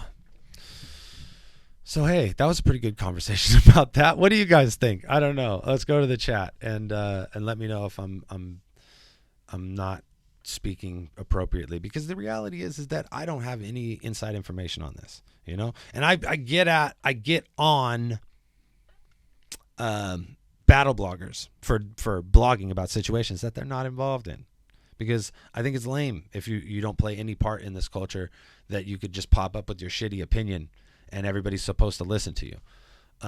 But I do play a part in this poultry. In the poultry. I throw events. I battled on large-scale events. I've signed contracts for whatever fucking reason. I have some kind of basic understanding of the situation. I can look at it objectively from the outside and go, okay, this is what I think is going on here. Do I think URL is masterminding a play to destroy UK battle rap? No. Do I think Tay-Rock is a flake and a bunch of these battlers have operated very unprofessionally by signing contracts in the first place that if they had any problem with, they should have never signed, or not following through with their obligations on behalf of the fans, not even for the league, but for the fans, for the people in England who wanted to see you. Yeah, shitheads, all of them. Every single battler that backed out for every single reason that they backed out for is a shithead. Because I never fucking backed out. 75 fucking battles. And I was the first motherfucker flying across the fucking planet to go do this shit. Not one time did I go, I can't do it because I don't feel like it, because these fools ain't going. Nah, fuck that. Do your job. So yeah, lame. And finally, like, shoddy. Stop making us think the event's going to suck. And stop making us think UK battle rap is over because these fools aren't going to be there. Fuck it. Who cares? Y'all will survive, baby. Your scene will survive. You got a bunch of good battles still going on. Relax. It ain't that bad. Know what I'm saying? You know Rock was going to phone it in performance, and how often does Twerk have a third? You know, like, that's another, like, it's, why is that though? Why is that? That's a whole fucking discussion in itself. Why do these battle rappers feel like they can phone in performances in other countries or in smaller leagues? Why do they feel like they can not have a third round in anything but a main stage battle, whether it be RBE or fucking URL or whatever other league that they consider to be main stage? Why is that? It's the fucking fans. It's the asshole who's writing good, getting over on the white boys. Like, it's that dude. It's that dude. He makes them think it's okay. They have a portion of fans who prop up their shittiness. You know what I mean? Like, who are like, yeah, fuck it. Fuck those leagues. It only matters if it's on the URL. That's a shitty fucking attitude. That's a shitty attitude. What other sport is like that? You know what I mean? Like, you can't compare it to a lot of things because I guess, but like fighting, right? But like, I don't watch fights and go, he lost. He didn't lose in the UFC though, so it doesn't matter. No, homie, if you lose in another league, it matters even more. Like, because you compete in the UFC. So you should be able to beat all those motherfuckers in Bellator. You should be able to beat all those motherfuckers in the World Series of Fighting or whatever other fucking organization won championships in China. Like, you should be beating all of their fucking asses because you were in the UFC. So the same thing goes for the URL. If you are battling on the biggest stage in the world with the biggest consequences and the most volatile audience in the history of fucking the game, you know, I think honestly the performers that perform under those circumstances are some of the most talented performers in the fucking world if you consider what they have to do. Perfect, one time, right, in front of a crazy audience, like Apollo style audience. If you can operate like that, then you should be able to kill it anywhere else, and your fans should think you fucking suck when you don't. And if they did, then no one would feel like it was cool that they could do that. Not a single person would be like, I can get away with going and fucking off over these other leagues. But it's not. It's the fans that make that shit happen. It's not the battlers. The battlers are just operating on the whim of the fans, because believe me, if they thought for a fucking second that their paycheck was going to suffer in the URL because of their performance outside the URL, they would do fucking better every single fucking time. Yeah, what did Madflex say? Madflex say, I don't know how long it's going to take for people to understand. As long as I'm on the card, its Battle of Night is intact. There we fucking go, man. That's so fucking true. Like, I was honestly, like, as much as I was looking forward to the return of Shoddy, which is a real situation, like, Tay-Rock is putting a lot on himself, saying like, oh, you're just mad because I was the event. Nah, homie, you were kind of like, I mean, you were a part of the main event, but it was like you were like 25% of it. Realistically, if it was Tay-Rock versus any other UK battle rapper, it wouldn't have had as much attention. It was because it was the return of Shoddy. And it could have been almost anybody in that position against Shoddy.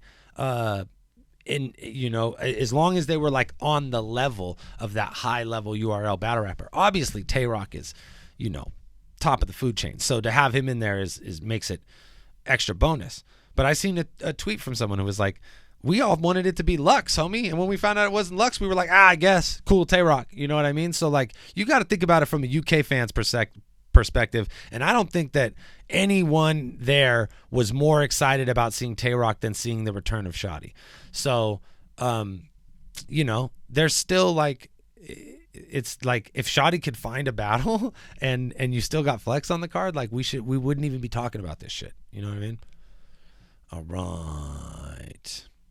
Yeah, it's that if it ain't on the URL, it don't count attitude. And I swear that comes from, it's carried by the battlers, but it's propped up by the fans. The fans are the ones that, like, put that, you know, kind of vibe in the ethos. And they make people think that, like, oh, that's, you know, it's cool. We could just fuck off. And I don't think that, I don't know what's going to change that, man. What do you think? What do you guys think? What could possibly change that? Like, because I know, I'm telling you right fucking now, if the fans put their foot down, if nobody had that attitude that you could fuck off in any battle and it be acceptable, then the battlers would stop fucking off, or they would just stop existing. People would fall off, and the ones that were really about their shit would not fuck up. So that's the battlers. How do we fix the fans? What do we do? I don't know. I don't have a solution for that. That's just like, fuck, man, what is that? And it's like, let's be real, it's American fans.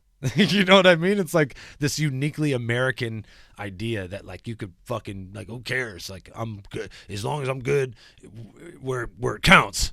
You know what I mean? Like, I don't know. That's what it seems like to me. Like, it doesn't seem like it's like, I don't see it anywhere else, you know? And clearly it surrounds the URL because the URL is the big league. I don't think it has anything to do with the URL specifically. I think it's like, you know, I don't know. It's like a weird, like, wrestling fan attitude. Like, you know, if it ain't on fucking WCW, yeah, I don't know. I have no idea. But I'm telling you, it's a fan problem. And if the fans don't stand up and demand that motherfuckers do better everywhere, then it's never going to fucking happen. Original battle was Shoddy versus Lux. Yeah, that's what I heard. I was wondering why the tweet was phrased that way, but that makes sense. Shoddy got 3-0'd in the Versus movie. Yeah, he did. Which is better than Bodied, or what? Is that the general consensus, that Versus is better than Bodied? Still a battle rap movie about a white dude, so there's still that. That's three. One day there's gonna be one about a black dude. Crazy. All right. Yeah, I guess most battle rap fans suck. I don't know. Like, you guys are fucking awesome. There's a percentage of you guys that I, like, do this shit for. Oh, Blue says Bodied was better. There's a percentage of, like, you fans. Like, a lot of you I could name fucking specifically, man. Like, you guys are, like, why I get up in the morning and fucking do this job. So like it's hard for me to say that. Like I can never just be like, oh, battle rap fans fucking suck. You know, like, and they fucking make me want to wake up in the morning. Like, nah, it doesn't work like that. Like, y'all are the shit. Some of y'all are the best. There's just these like attitudes that are like ideas that get shipped around and people like, you know, okay. And I don't know. You know, it's like at some point that decision was made by the fans and then it carried over. Just like, you know, like the pay structure for battling. Like it got fucked up in the beginning. It didn't get fucked up like recently. It got fucked up a long time ago when like, no, when the first time it didn't make sense. The first time a battle rapper asked for more money than the league could recoup.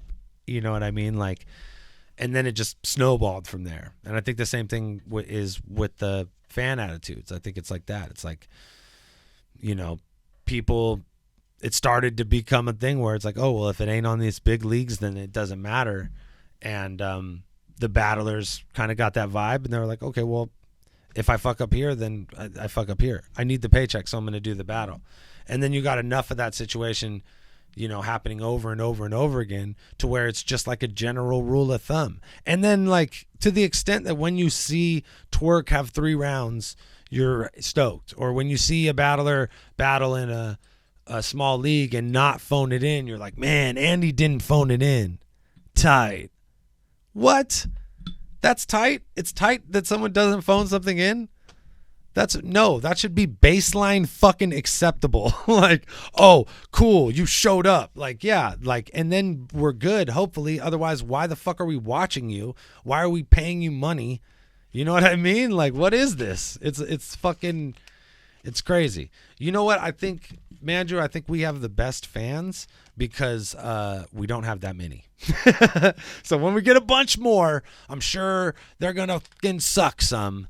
And then we'll suck a little too, and we'll all suck together. But whatever, you know, for now, we're a tight-knit group, damn near family of people who get together, you know, a few times a week and fucking try and wrap our brains around the fucking madness that is battle rap. You know what I mean? Because this shit is crazy. Like you heard I was talking to Jordan. He's like, what happened? I'm like, oh, these fools did this and that. And he's like, oh, I'm going to tune in. That's crazy. Like, you don't even need to be like, know what's up with battle rap to be like interested in all the fuck shit that goes on, because it is truly some fuck shit. You know what I mean? And it just can't be put any other way. So, yeah. Facts. I guarantee you my man Snub Dog uploaded some new shit. So let's see what Snubby's got for us. Fucking peep some. Let's bring up the vibe in here. You know what I'm saying? How do you guys feel about that? Yeah, Aries versus Nexus looked very crispy. I mean, you know, I didn't do anything. Fucking, that's all ruin your day, baby. Shouts out to Avocado for being like the man on the fly in a parking lot, fucking streaming off the phone, making it all happen. So yeah, super sick. All the battles from that card are sick, and it's kind of tight that like you see as the battles go on, it gets dark. I think night versus showcase is the best because it like starts during the day and ends at night. I think that's really cool when that happens. They got prime time. So hey, congratulations, Freshwater. That's Freshwater, right? All right, congrats, Maine. Gonna have a little baby out there. Okay, come on. Let's see. Let's hit us with something. Give us a smile, Snubnose.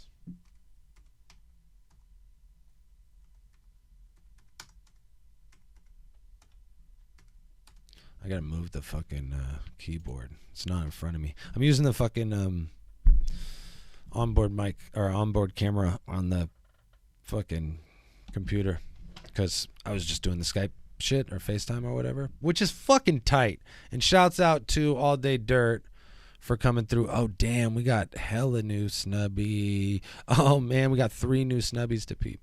But shouts out to my man's AllDayDirt. Guy is it's inspiring. I've always been like super intrigued by his ability to just pick up like a legit like something that someone would do for their whole life and be like very proud of, and this fool would like in a week like, yeah, I do that too, and smash it and do it better than the dude who spent his whole life doing it. So I'm always impressed. And like real shit, like he like motherfuckers got ADD bad, and he would just get over shit, get so good at something and just I don't want to do that, I'm not really feeling it. And it's really cool to see him do something really dope with the art. Hey, salute to you, my friend, NTG Productions, aka Fresh Water. Shouts out. I be smoking too much and fucking slurring my words and shit. All right, so what do we got here? Snubby. Oh yeah. Let's see. Are we framed up? Ooh, framed in the brain. Throw that fucking theater mode on for the kid. What? That's how we want it right there. Snubnose, what you got for us?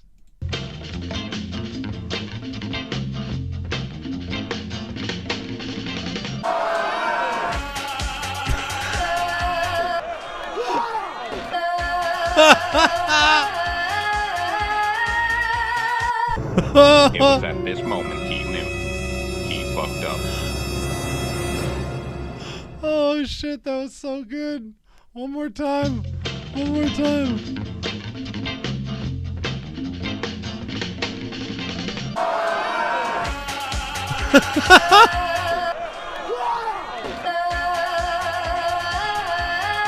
What is disaster to?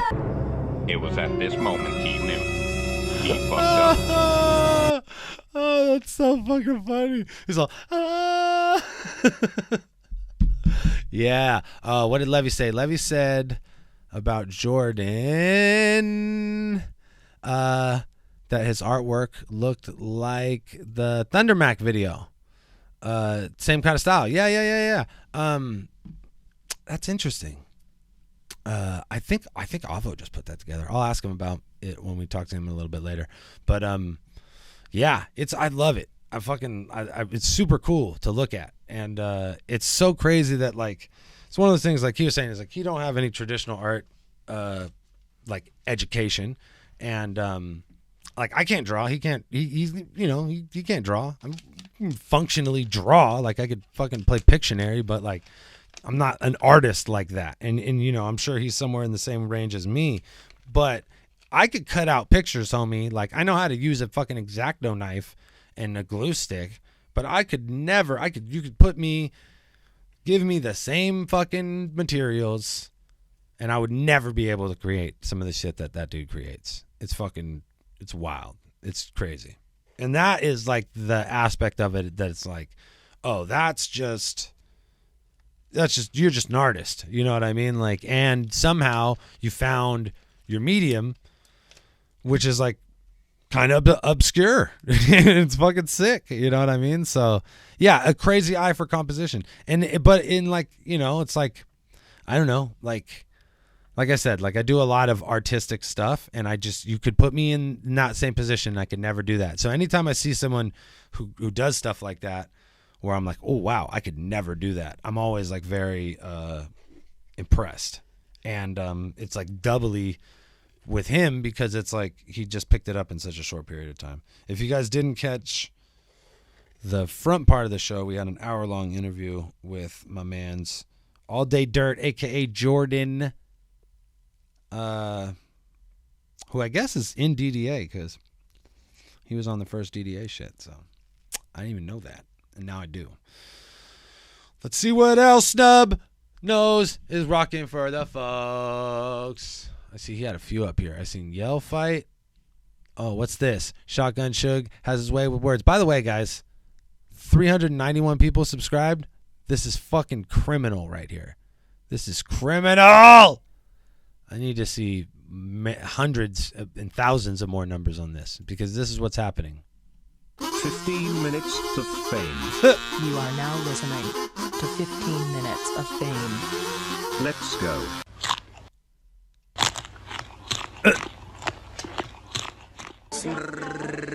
15 minutes of fame.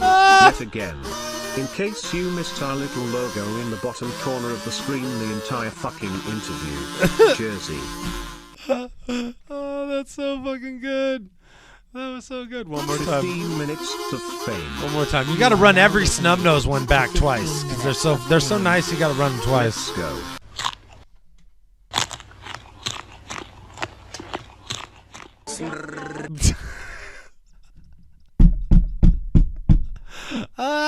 What the fuck? This is fuck yeah. Good shit. Everybody, if you're not subbed, go sub fucking Snub Nose Media. It's the best shit ever. He just be putting out stuff like this all the time. And it's so very entertaining. Oh my goodness. Okay, one more. There's another one.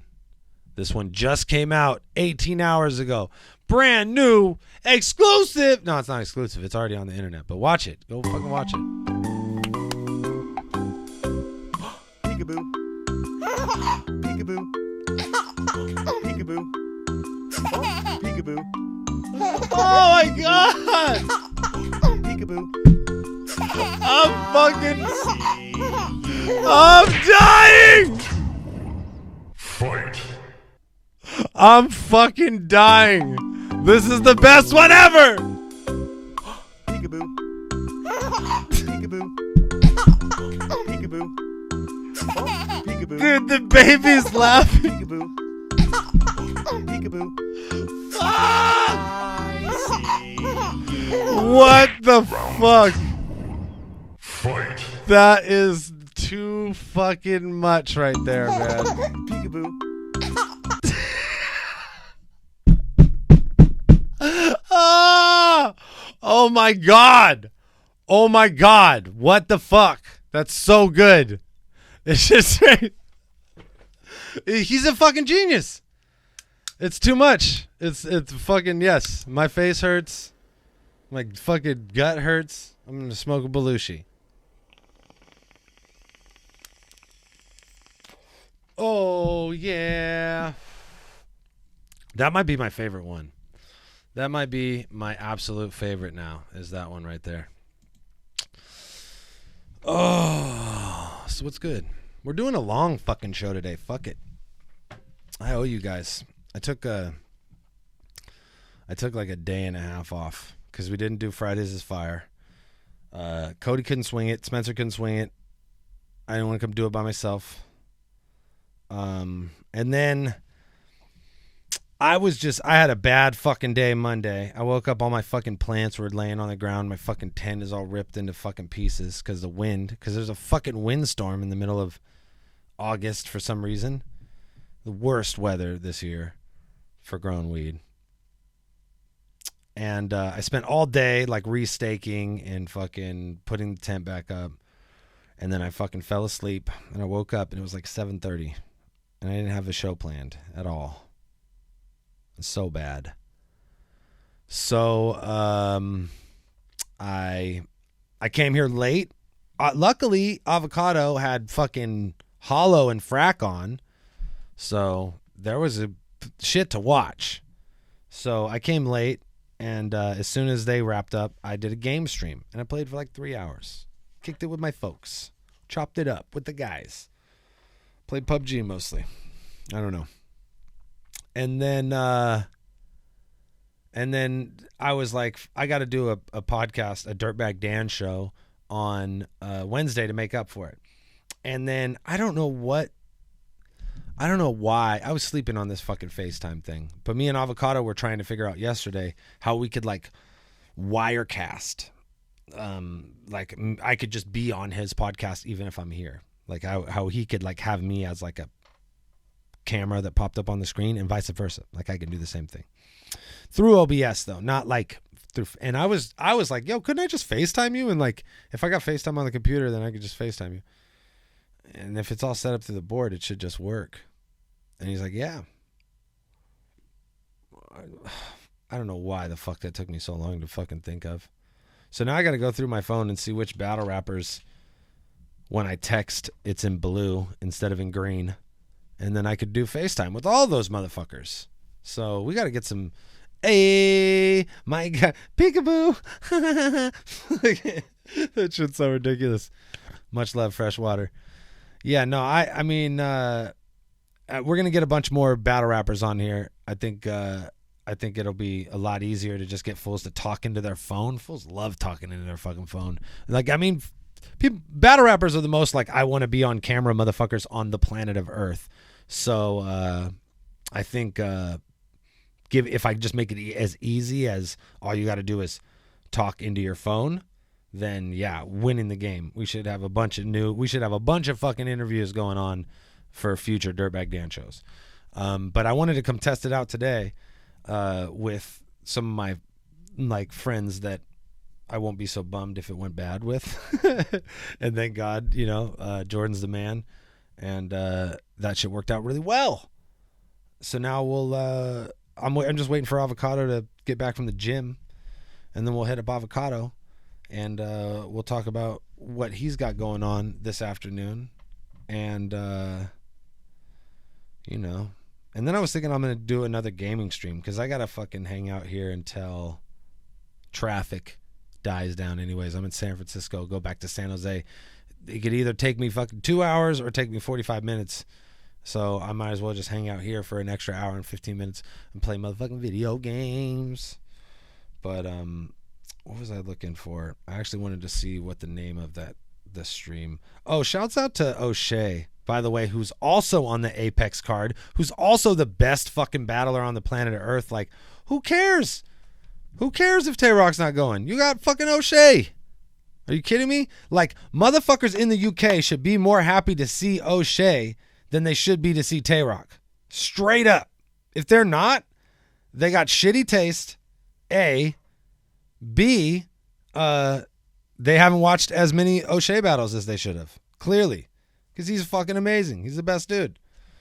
So yeah, O'Shea's I think he's in like Jamaica or something on vacation with his fam. And he just keeps posting hella funny like battle promos and shit. He posted one where he was like sitting on a lifeguard tower. And he's like, "What's in the water? It's Matta's glasses." It's just like he's fucking holding his kid. It's just super fucking funny. He just having the time of his life, promoting the battle in a foreign country. Gonna come right back from vacation and do a fucking rap battle, and he's gonna kill it. So yeah, he's got a title match on that card. Come on, man. Scree, we were gonna do. I can't do much of a Mass 5 recap, but we could have a Mass 5 discussion because I only seen one battle on Mass 5. My ears start to fucking hurt after a while. I don't even think I need this on. I don't need to hear my own voice. Duh. Okay, I only seen one battle from Mass 5, and that was Pass versus Ines, because I was running around and I was watching the UFC fights. I was barbecuing. I had people coming over to watch the UFC. Fucking Nate Diaz was fighting, homie. Come on. Like, I'm watching that shit. So, I'm going to put these under here. I can hear myself in the fucking headphones. But, Passwords versus Ines. I seen Pass had a little slip. Looked at the phone. No one wants to see that. I still think he took the other 2 rounds. You know what I mean? I could never give a round to somebody who's looked at their phone, no matter like how good the round was. But I thought that Pass's other 2 rounds were fucking fire. But I know the poll that I seen from King of the Dot it was like, I want to say like 56 or 63% to I don't know. It was leaning towards maybe like 67% to Ines, and I'm like, I guess. I mean, but if you wouldn't look at a fight like that. You know what I mean? Like if someone, even if you took I guess if you had a 10-8 round because you got fucking walloped, and then you won the other 2 round, you would have to like get a 10-8 in one of the other 2 rounds for it not to be a draw. So I guess in that regard, I don't know. I could see it hard. It's hard to give a guy a battle if he has a slip. That being said, I still think Pass won, and I just think he's such a Ines is fucking super entertaining, but it's like with Mad Flex and Incredible. pretty similar scenario as far as like Ines being like just an amazing rapper and a super good showman, but when you stand the bars next to each other between Passwords and Ines, it's like, oh, there's a lot more substance going on in these Passwords bars than there are in these Ines bars. And it's like, as fun as the Ines bars are, like, they don't weigh the same, homie. If you put them in fucking, on a scale, the Pass bars are heavier. So, like, for that reason, I'm like, yeah, you have to give that the fucking Passwords. But people be like, oh, no, he looked at his phone. I think it's West Coast fucking anti-bias bullshit. But whatever. I'm biased for the West Coast. Hey! I also seen a bunch of people were saying that two things about the title match. I seen two very similar statements, or two statements that are like oxymorons, I should say. I've seen people saying both that it was a super good matchup and that it was hella close. And then I seen people also say that it was a robbery. How the fuck is that possible? I don't know. I think people have a mixed definition of a robbery. To me, a robbery means that, like, whoever clearly won the battle lost the battle, right? Like, this guy totally should have fucking won, but he lost. That doesn't, like, track with it was hella close. And, you know what I mean? 2-1 either way. Well, 2-1 either way and it goes to Real Deal. That's not a robbery. That's a fucking war. You know what I'm saying? That's a war that I think people had differing opinions on. But I also, the poll on that one is like 51-49. So fuck out of here. Like, it don't even matter. You know what I mean? 51-49 is 50-50. You can't do 50-50. It's like impossible. There's, it's not going to happen. So 51-49 is essentially 50-50. There's no way that that's a robbery. I'm sorry. It's just not how shit works. So Fuck Off said, when I rewatched it, it was much closer, came down to the second, and I edged it to Chilla. See, like, this is the thing about battles live and battles on tape. And battlers have to be conscious of this just as much as fans. As far as battlers are concerned, you got to know what's going to win you that battle in the fucking building, not on the tape. And if you have bars that are the kind of bars that are going to be like, run it back, rewind that on YouTube, run it back, like hidden in the 3 kind of like gems, don't do that, or do less of it, or don't rely on that as a strategy to win. Like, you should certainly, especially in a title match, be more focused on winning in the building. Fuck what happens on YouTube. Whatever. Fools can complain about how you should have lost for 6 months. You'll be the guy with the chain. You know what I mean? So, I don't know. I think, that being said, I think Real Deal style is an in the building style. And Chilla definitely has like the run that back style. So like, it's, it was an uphill battle for Chilla to begin with. Also, there's certainly like a underdog appeal to battle rap as a whole, and definitely title matches. Like, the audience almost never as a whole or mostly wants the champ to keep being the champ. You know what I mean? Like, it's not like fighting or, boxing or MMA or sports where you're like, oh, you start to become attached to champs and how amazing they are. Like, in battle rap, they almost always want to see the guy on top lose. Almost fucking always. So if you're the guy who's holding the belt, you're already in a disadvantageous position, because it would appear as though the majority of the audience would rather have a new champ than have the same old champ again. So, like, that being said, it's like the fact that it was like 2-1 either way, and that a lot of people feel like Chilla should have won the battle after the fact. It just speaks to how fucking amazing Chilla is. Big surprise.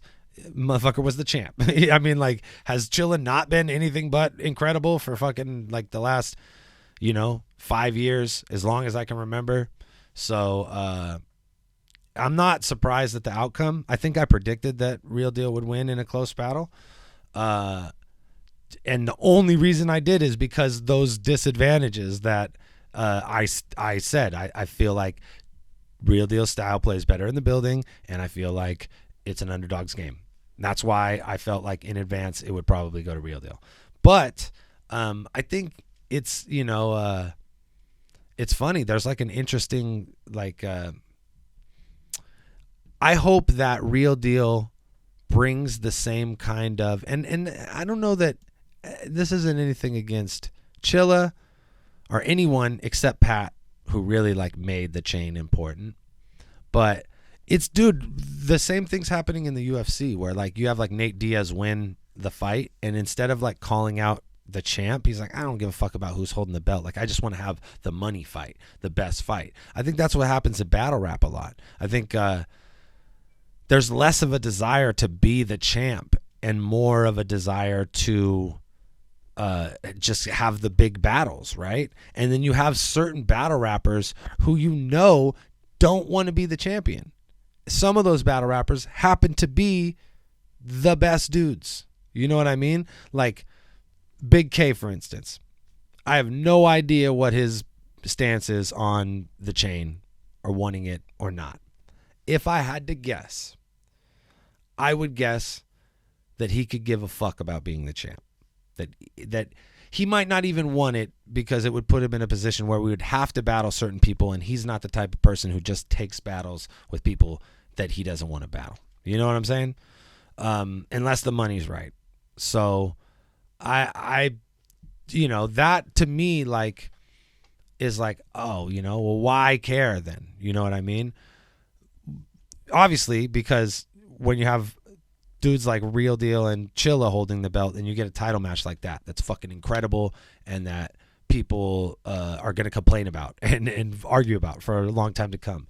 So hopefully they could keep that going. You know what I'm saying? Hopefully the title match, because I felt like when Ilmac gave it up, he like didn't even care. You know what I mean? I feel like when like I was kind of bummed when I thought that Caustic might have done enough to win it, but it was like it didn't seem like Roan cared about it too much either.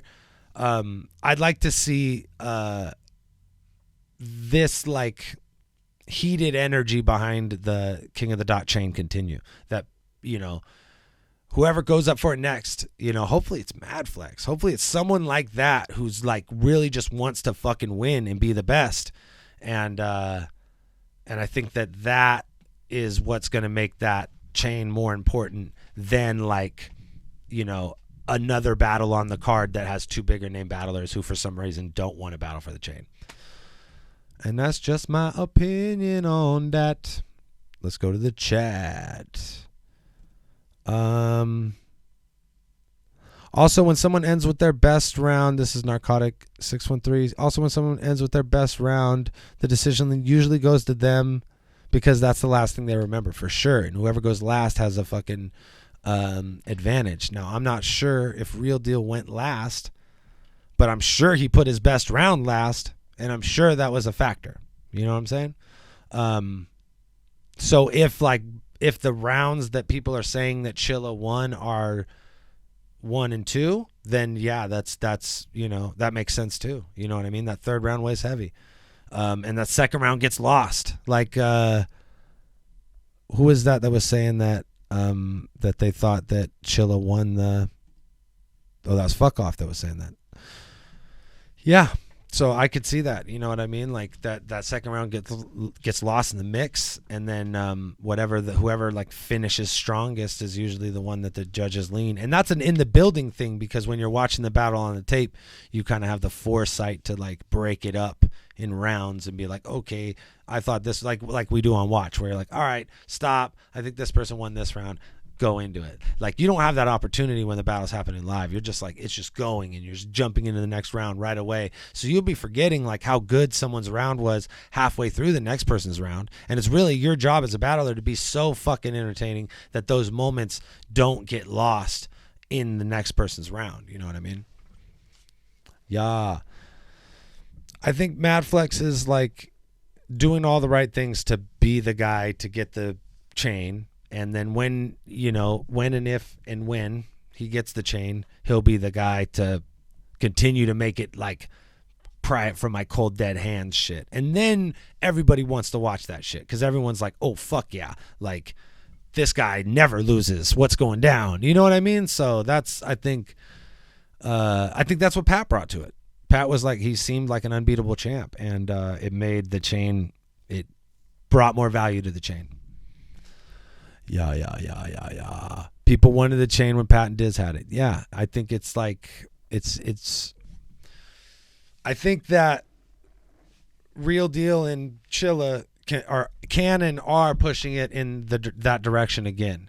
That like whoever takes it from Real Deal, or how long Real Deal defends it and the way he defends it, can like reinvigorate that title to that status that it had when Pat was holding it and when Diz was holding it and when they were in competition for it. You know what I mean? I think that's like, that's when it was like, ooh.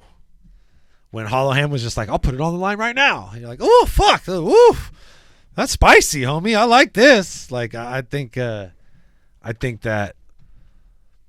battle rap is a cool guy sport, and it lends itself to people being like, I don't want the chain. I don't want to be the champ. I don't want to be the best. I just want money, man. Like, whatever, fool. Fuck you.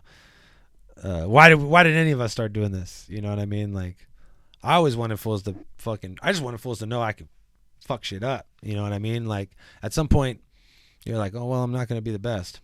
But that, the chain is that, who is like it's like a fucking symbol of like, I'm the best. You know what I mean? So like, I want to see more people want to be the best. I want to see more. You want more Mad Flexes in the game. You want more battlers that are like, yes, fuck yeah, I'm the best and I'll prove it.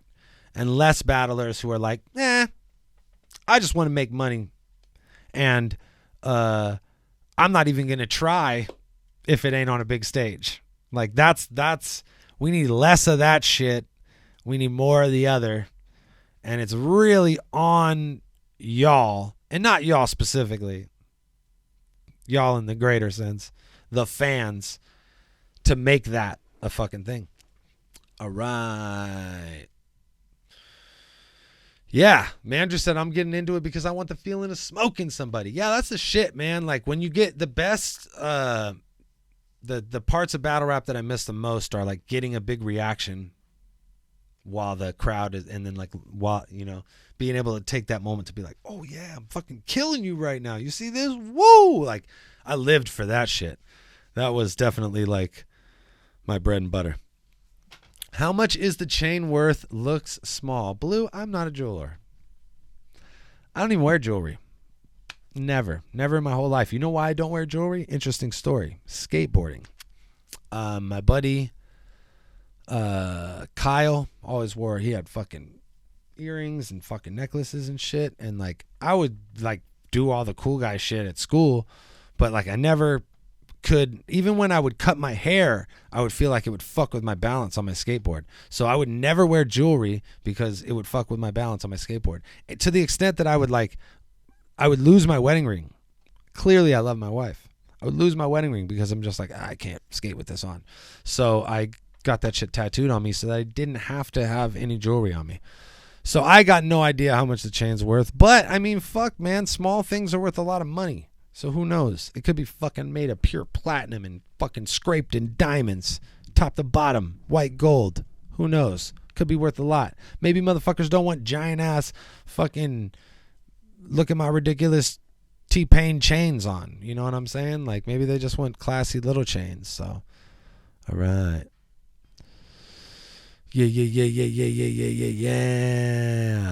if you get some bird bars in there, Manju, I think that's a bonus. I think it's a bonus. I made them cool. I did them so bad one time that they're hella cool. It's really interesting when you think about it. Oh yeah, they used to call me Igloo too. What time is it? It's 4:08. What? It's 4:08 in this motherfucker. It's almost 4:20. But I'm gonna scrape this motherfucking Belushi anyways. You know what I'm saying? Cause fuck it, right? And then at 4:30 we're gonna hit up Avocado and we're gonna see what Avocado's fucking talking about. Yeah, Tony 708. That's great. That means you're in another state. Woo! The boys got bars. You know what we can do? We can get a little bar pong in while we kill time waiting for Avocado. I think we can get 20 minutes of fucking bar pong cracking. Oh, Patron did have some dope flightless bird bars. I got all excited when I heard them. I was like, oh, bird bars? Oh, yeah. I'm like a puppy when you talk about treats when I hear bird bars.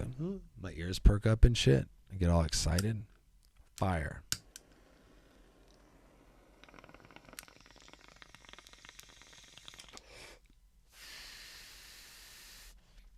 Let's get a bar pong phrase going. We got fucking 20 minutes to kill before we hit up Avocado. Fresh out the gym. You know the boy's going to be fucking stacked. Biceps. Tries. Why even try? When you got to look at those tries and buys. You wouldn't. You just quit. You don't want to do that. Bar pong. Bar. All right. I'm going to tell you guys about the vending machine deal of the week. Is this entire pack of grandma's vanilla cookies, $1. That's a steal. You could rip those things apart and you can make a double vanilla cream, 2 cookies on the outside. You're going to have to eat 2 plain cookies. They're pretty good. But that when you get to eat the double cream one, and God bless you, if you got the patience, you can go triple cream. I've done it before. The tryouts will be streamed, fuck off. This Sunday, 3 tryout battles live, judged very stringently, is what I'm going to say. We're going to put the boys through the ringer. EK is going to be here. I'm going to be here. And you guys are going to be here, judging all the battles, judging these dudes. We're going to tell people they lost live on the internet. You know we love that. Yo, the spaghetti's fucked up, Blue, because it's too big, the box. So, like, I don't know if they had a smaller kind of spaghetti, but they had a bigger one, and you would come down in the vending machine, and then you had to, like, break the box to get it out of the vending machine. It was fucked up. Oh, yeah. Manju's going to get some small league bodies under his belt, and then he's going to come out here and test himself on the biggest stage in battle rap. You can't copy respect, but you could paste it. Yeah, we are the Kill Tony of battle rap for sure. For sure. We've been that. Oh, yeah. I would do Kill Tony, but I don't need people to fucking criticize me. I've already had those dudes criticize me. Those exact dudes at the Comedy Store when I did the roast battle criticized me. So I don't need to do that again. I'll just go to do another roast battle if I want to do that again. I don't even want to do a roast battle. I don't know. It just felt like battling, and I was like, oh, I'm preparing for a battle again. This sucks. I don't want to do that. Not what I got into comedy for. Copy pasta. What's good? If it ain't on bots, it don't count. You heard me?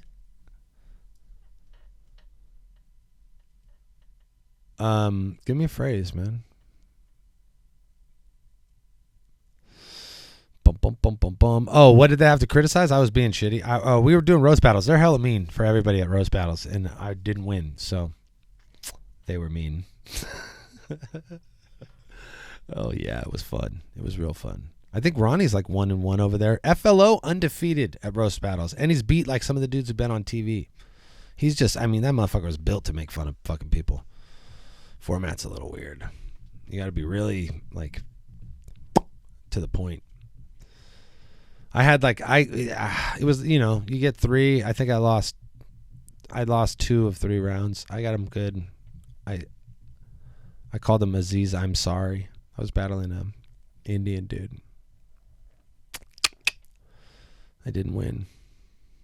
Shouts out to Kabir Singh, a very talented comedian, Bay Area guy. We gotta get him on the show sometime. He's super funny, and he's a fader too. That boy be drinking. Give me a phrase, dicks. Copy pasta was the phrase.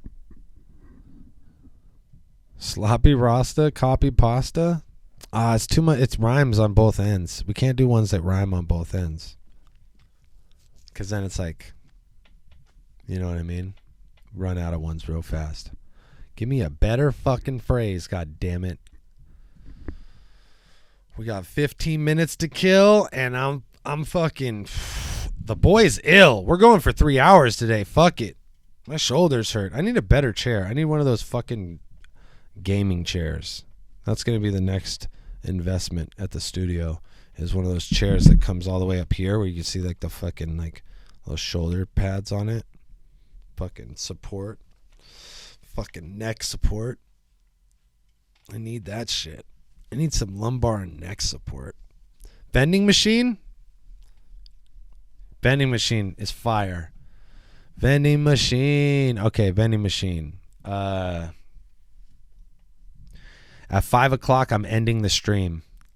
Oh, shit. Okay.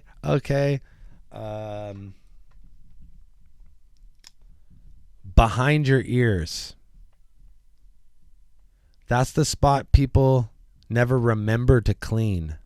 Ooh. Vending machine. Remember to clean. Okay.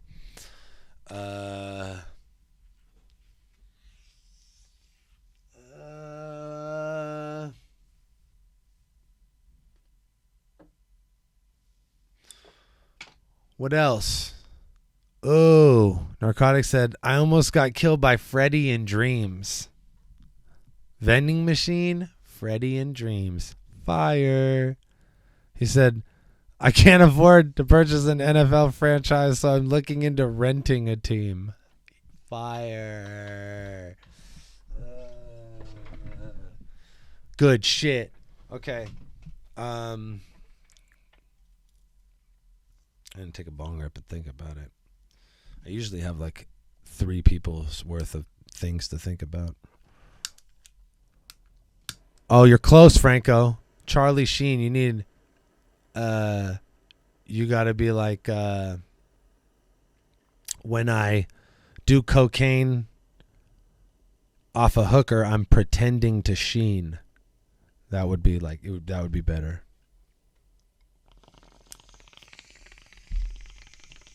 Oh shit, see, look at Scree. You make double vanilla cookie by blending the cream. That was so on point. That was gross on point. That was fucking gross on point. Oh, Dan did the ting. Yep. That's how Jordan would do it. Jordan would do a fucking bench with the queen. Yes. Doing whippets on the bench with the queen.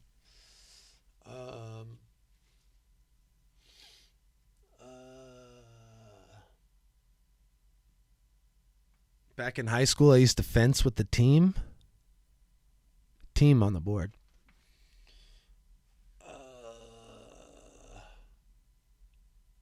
You know how they make a plumbus? By bending the schleem. That was an ill Rick and Morty one right there. Aha. Blue extra on point. Said try resending the thing. Absolutely. Yep, schleem. You guys got it. Ooh. You got to say, like, you have to have wizards. You said Cyclops, see me. I got that Cyclops on me, see me with the beam. So but it's gotta be bending the beam. So you'd be like, I'm like that bitch from Wanted with a laser on the sight, the way I'm bending the beam. You know what I mean? Because it's vending machine, bending the beam. Bang. Vengeful Ravine. That was the sound of me falling down a vengeful ravine. Also works. Yeah, I know yeah. Ah, look at that. What was I can't think of a rhyme for ending this scheme. Ball game. Vending machine, ending the scheme. It's good. Okay, so you got to say, lend me some cream. Back when I was in Wu-Tang, I told Method Man to lend me some cream. Bang. Oh, Scree. He said the WRC's, I'm penning it mean. Fire. That's extra fire, because that's totally what motherfuckers would be. Hey, yo, look. Hey, yo, I'm penning it mean. Hey.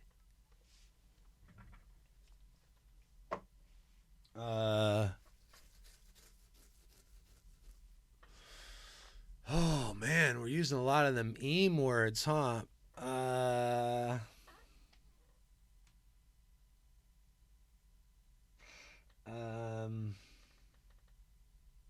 Man, I might be out, guys. What about you? Anything else for vending machine?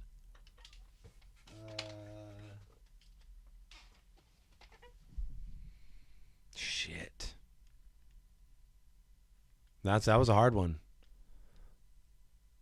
Friends with Akeem. Woo! Semi in Coming to America was friends with Akeem. Earth-bending routine. Yes. Yes, routine. When I'm in Canada, I always eat plenty poutine.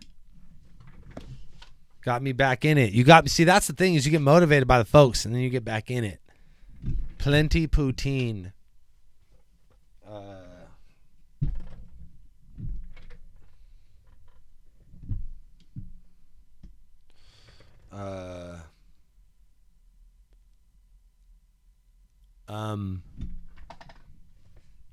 I burned myself while I was Mandrew said poutine. I burned myself while I was making spaghetti from venting the steam.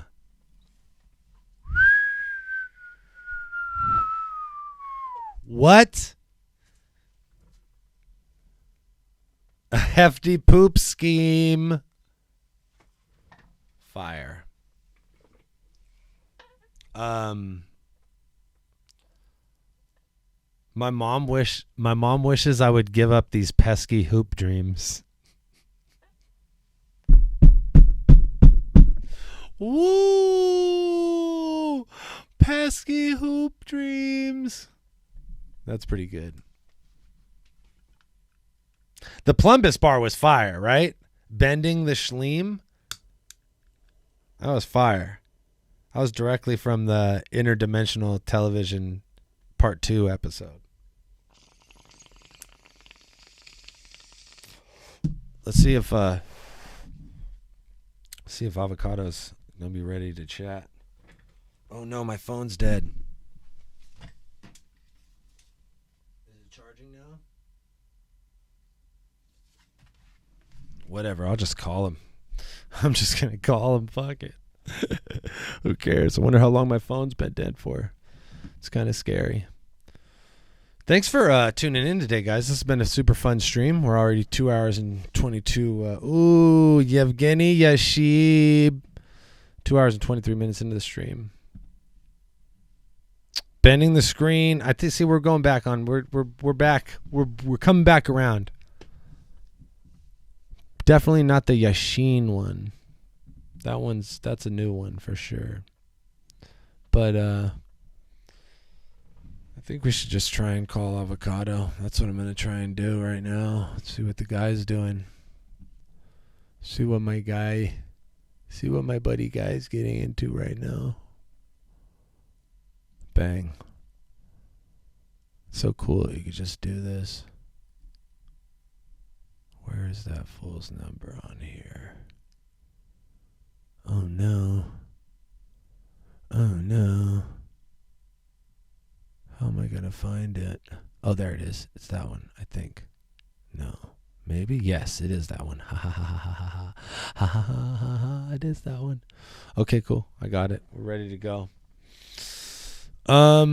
Plenty of beans. Woo! Damn, just placed that ease order? Yeah, that's good. I actually picked up a little weed from Purple Lotus on the way over here. Shouts out to Purple Lotus, always holding me down. They give your boy the illy discount over there. And always fire tree. Great customer service. Beautiful store. Friendly environment. Head on over to Purple Lotus if you're in the South Bay and you're looking for some motherfucking tree.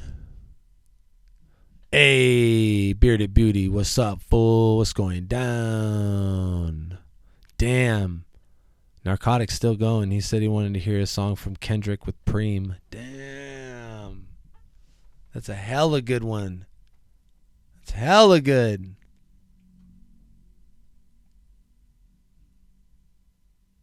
Okay.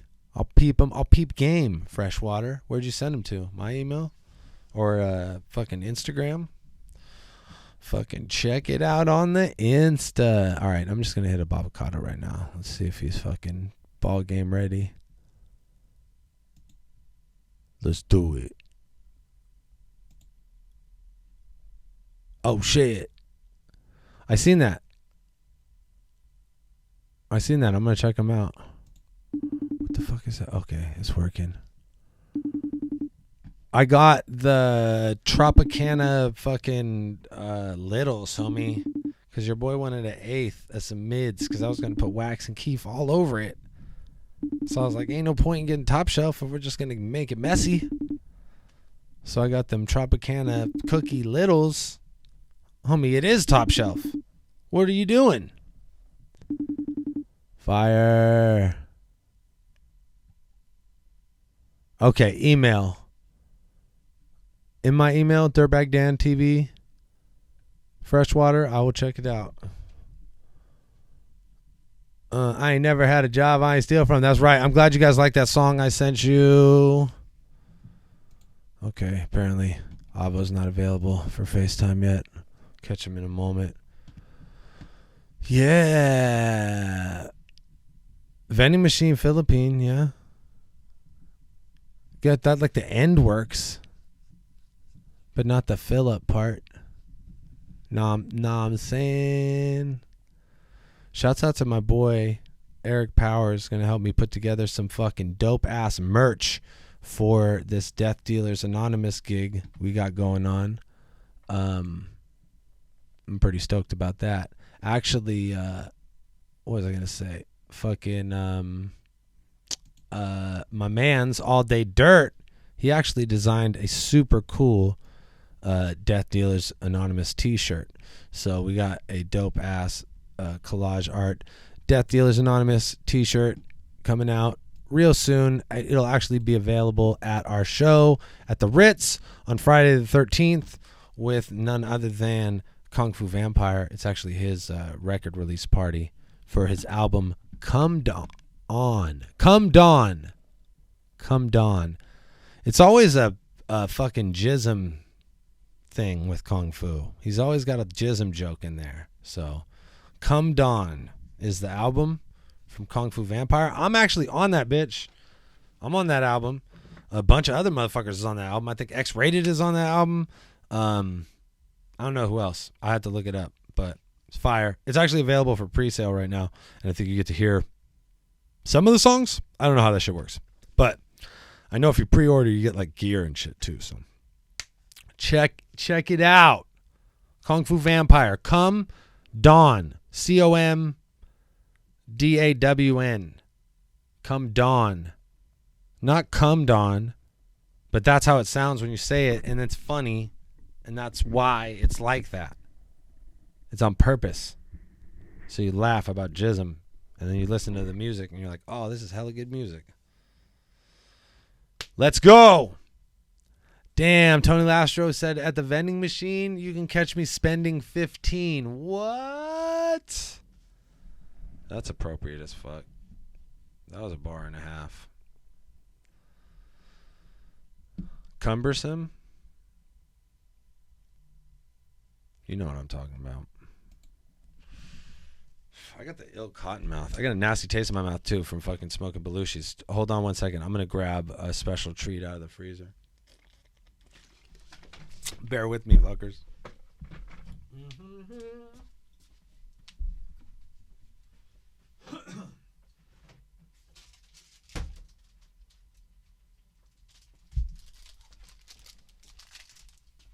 This is where it's at right here, in case you didn't know. Oh my God, Caddy! What are you doing? What's up, bud? Chilling? Oh, I took down the thing. I see. That was a mistake.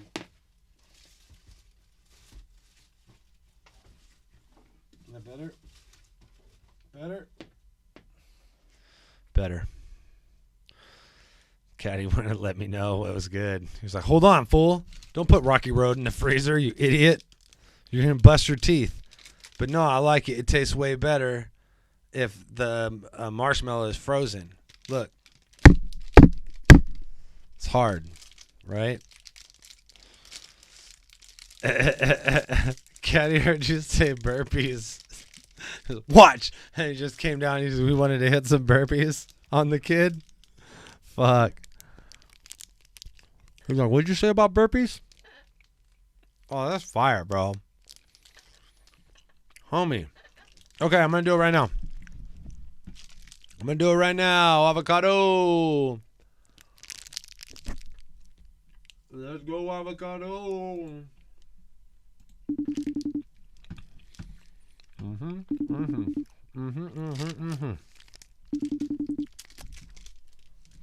Gotta put the damn headphones on, or else I'm not gonna be able to hear them. Yeah. Oh shit! What's good? Greetings, Dirtbag Dan Show, Dirtbag Dan. Yo, dude, this shit is so cool, bro. We did a long ass interview with the homie Jordan earlier, and he was showing us all his art. And I was just like, bro, I just need to hit up every single motherfucker in my phone who, when I text them, it's blue. You know what I'm saying? Oh, yeah, that's probably better. And you could, like, see shit, too? That's fucking cool. I know. I'm watching it live right now. I got it up. That's what I was saying. Saying, okay. Right now. I know, bro. Watch out. Is it going to do, like, the 1,000 TV thing or whatever? That's fucking crazy. Yeah, dude, this is like super dope, and it's certainly going to increase my ability to get like some different interviews and battle rap perspectives in here. You know what I'm saying? Hell yeah.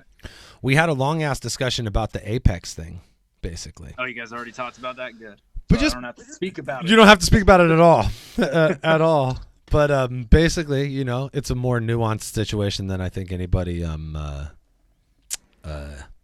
gives it credit for on the internet. They're just like, oh, it's a conspiracy, or like, oh, this or that. It's like, it's probably like a whole bunch of different things going on. But what I was saying, and I think that the moral of the story should be, there's a whole bunch of really good fucking battles on that card, and we certainly shouldn't be focusing on the ones that aren't happening. You know what I'm saying? You got Madflex versus Soul is on that card. Amen. Like, what I implore Shoddy and the people at Premier Battles to start focusing on the good aspects of this card and start turning the energy in a positive direction, because you still have a bunch of really dope big name American. Is Real Deal on that card? Am I tripping? No, A-Ward is. A-Ward's on that card. Come on, man. Like, there's a whole bunch of big name dudes still coming down who always show up and always perform.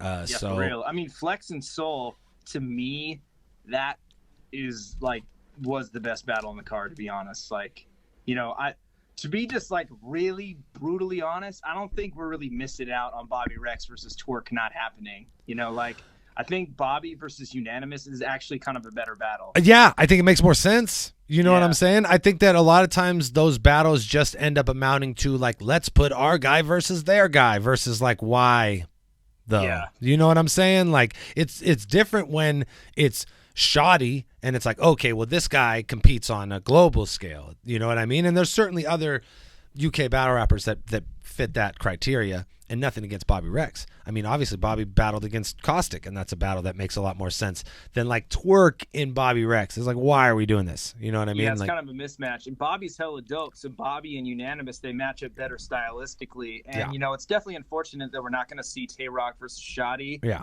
And Mike P versus Soul, or JC. Who's JC? Oh, JC and Tony D. That would have been fire, too.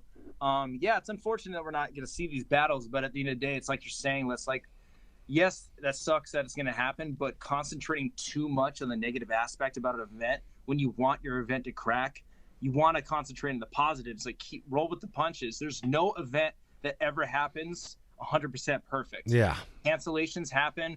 Granted, this is like a big fucking blow, and I would be hella mad if I was Shoddy as well. Yeah. But the thing is, it's like roll with the punches, man. You still got Mad Flex and Soul. You still got A-Ward coming out. You get Unanimous and Bobby Rex. I'm sure they're going to work something out to where there's some more matches there that cater to the UK demographic. And also, I saw some people saying like, oh, like these guys single-handedly killed the UK scene. And I'm like, I don't think that's true at all, because it's like, if you're viewing international power to really power your scene, then it's all bad.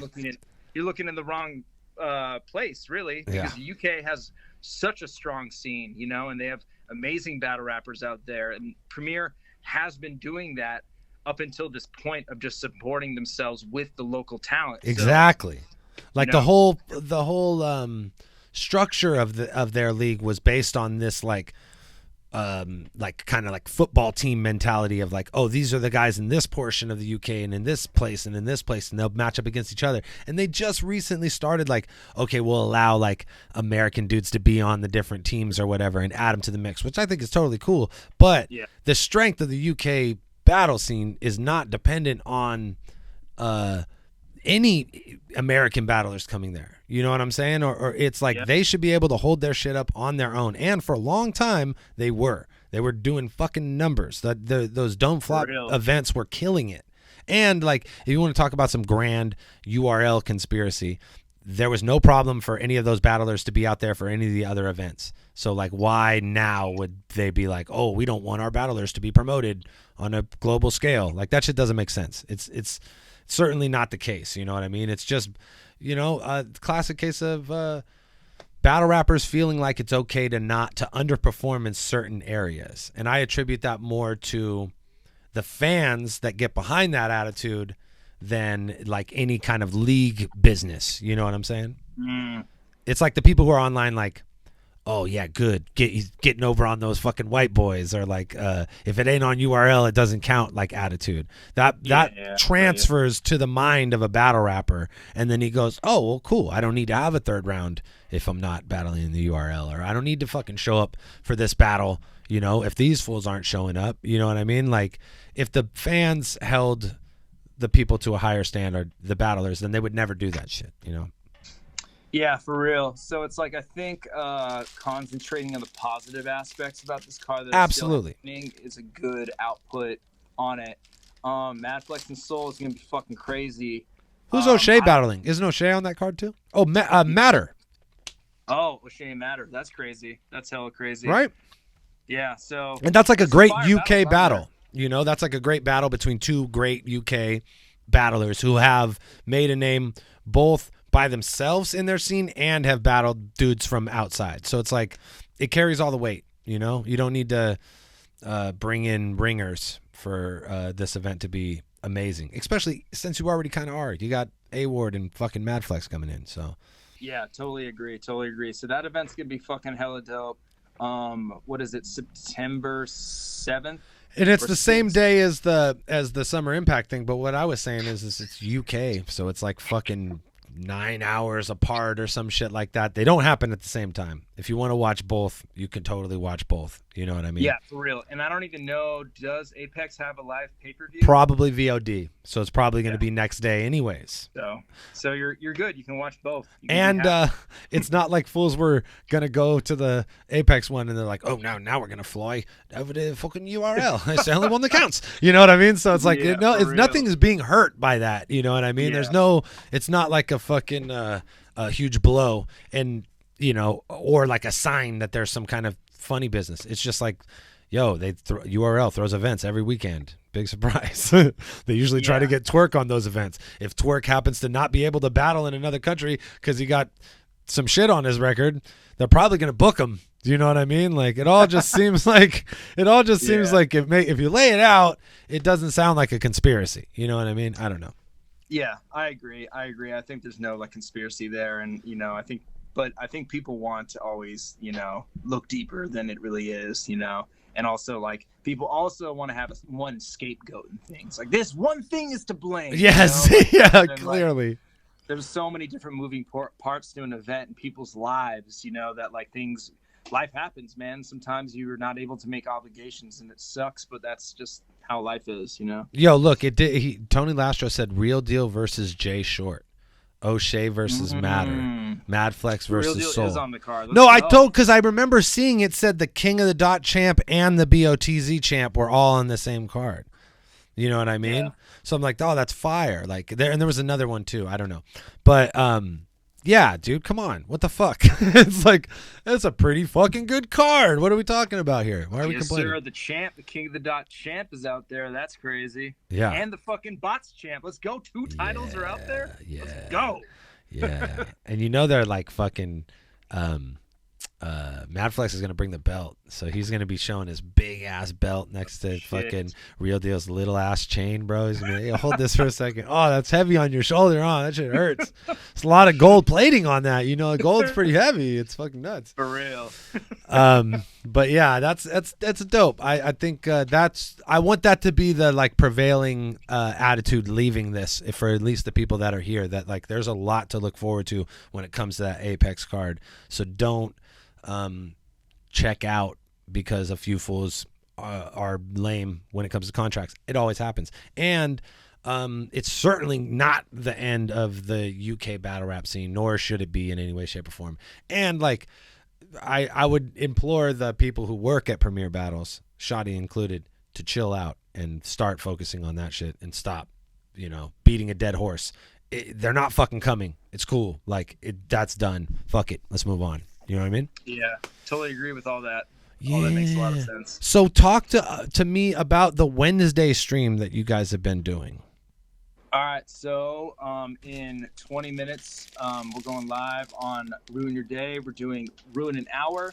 So it's an hour-long stream, and it's basically what its intent is to be a safe place for anybody to come in and talk about anything from addiction, sobriety, depression, anxiety, anything they don't really have an outlet for in their modern day life to talk about with people. They can come in to the chat, talk to me or talk to anybody in the chat, and it will be a safe place for you to vent, talk, maybe find some solutions, find some people that are like-minded. And yeah, we've been doing it for about a month, and it's been really, really gratifying. I just was out there in Mass 5, and I couldn't tell you how many people came up to me and like thanked me for like doing the show and like said it was a good job and like how proud of me they were. And like that to me is like super gratifying, you know, and especially in something like battle rap to like come up with something like that where you're kind of building a little community that like helps each other, like of self-help. It's super dope. So yeah, we're going live in 20 minutes on Ruin Your Day to do that. We're probably going to run a little over an hour today because I know of one person that's going to come in and talk. He had something really tragic just happen in his life, so he wants to talk about that. So yeah, come in. Do you think I mean, has it like exceeded your expectations as far as like how much people are like sharing and how positive it is for people to like share and know that other people are going through the same shit that they are, you know what I mean? Yeah, for real, it definitely has. I mean, like it all started with me doing that video about sobriety. And I didn't really know what to expect doing that video. But then it was like met with open arms. And I kind of had that idea of doing the weekly show that day that I was making that video. I'm like, yeah, let's just do this, because it's like we did the Meals for a Meal thing, feeding the homeless, and I want to do more of those. So I've just been kind of like getting into more of a bag of like helping everyone, and I don't know, just being like a better human being rather than just like just doing my thing. I feel like it's more gratifying and beneficial to everything around me. So, and yeah, it definitely has exceeded my expectations with how much people have been willing to share. Like we had Lush come on last week, and that was amazing. He opened up a lot, and I want to get more people to come on and like share their stories and just kind of let it be known that it's not something that you're going to be judged for, or like it's not going to come and bite you in the ass. If anything, you're going to give a lot of other people strength by sharing your story, because that's what I noticed when I did my video, is that people came out like, oh, that really inspired me. I quit drinking. Like, so many people have hit me up and said they quit drinking since I've made that video. So I'm like really blown away by that. So yeah, I just want to do more of that, do more good stuff, and do more of these shows like that. So yeah, and I could tell like it's just right off the bat, it seemed like it was super positive for Lush to do that. Like it seemed like he's taken a lot from it, and like is like continuing to build off like the it was like a week or 2 weeks ago, and he's still kind of like on that path of like, it's always like we worry about the guy. So like whenever you see him in a position where he's like seems like he's happy and more kind of aware of his surroundings and what's happening in his life, and like accountable and everything, then it's like it's cool. And that, like, just to see someone very public like that have a benefit from that, I think is probably really good for the fans too. You know what I mean? Yeah, no, I agree. It's like definitely we're in like the industry where fucking caddy, goddamn.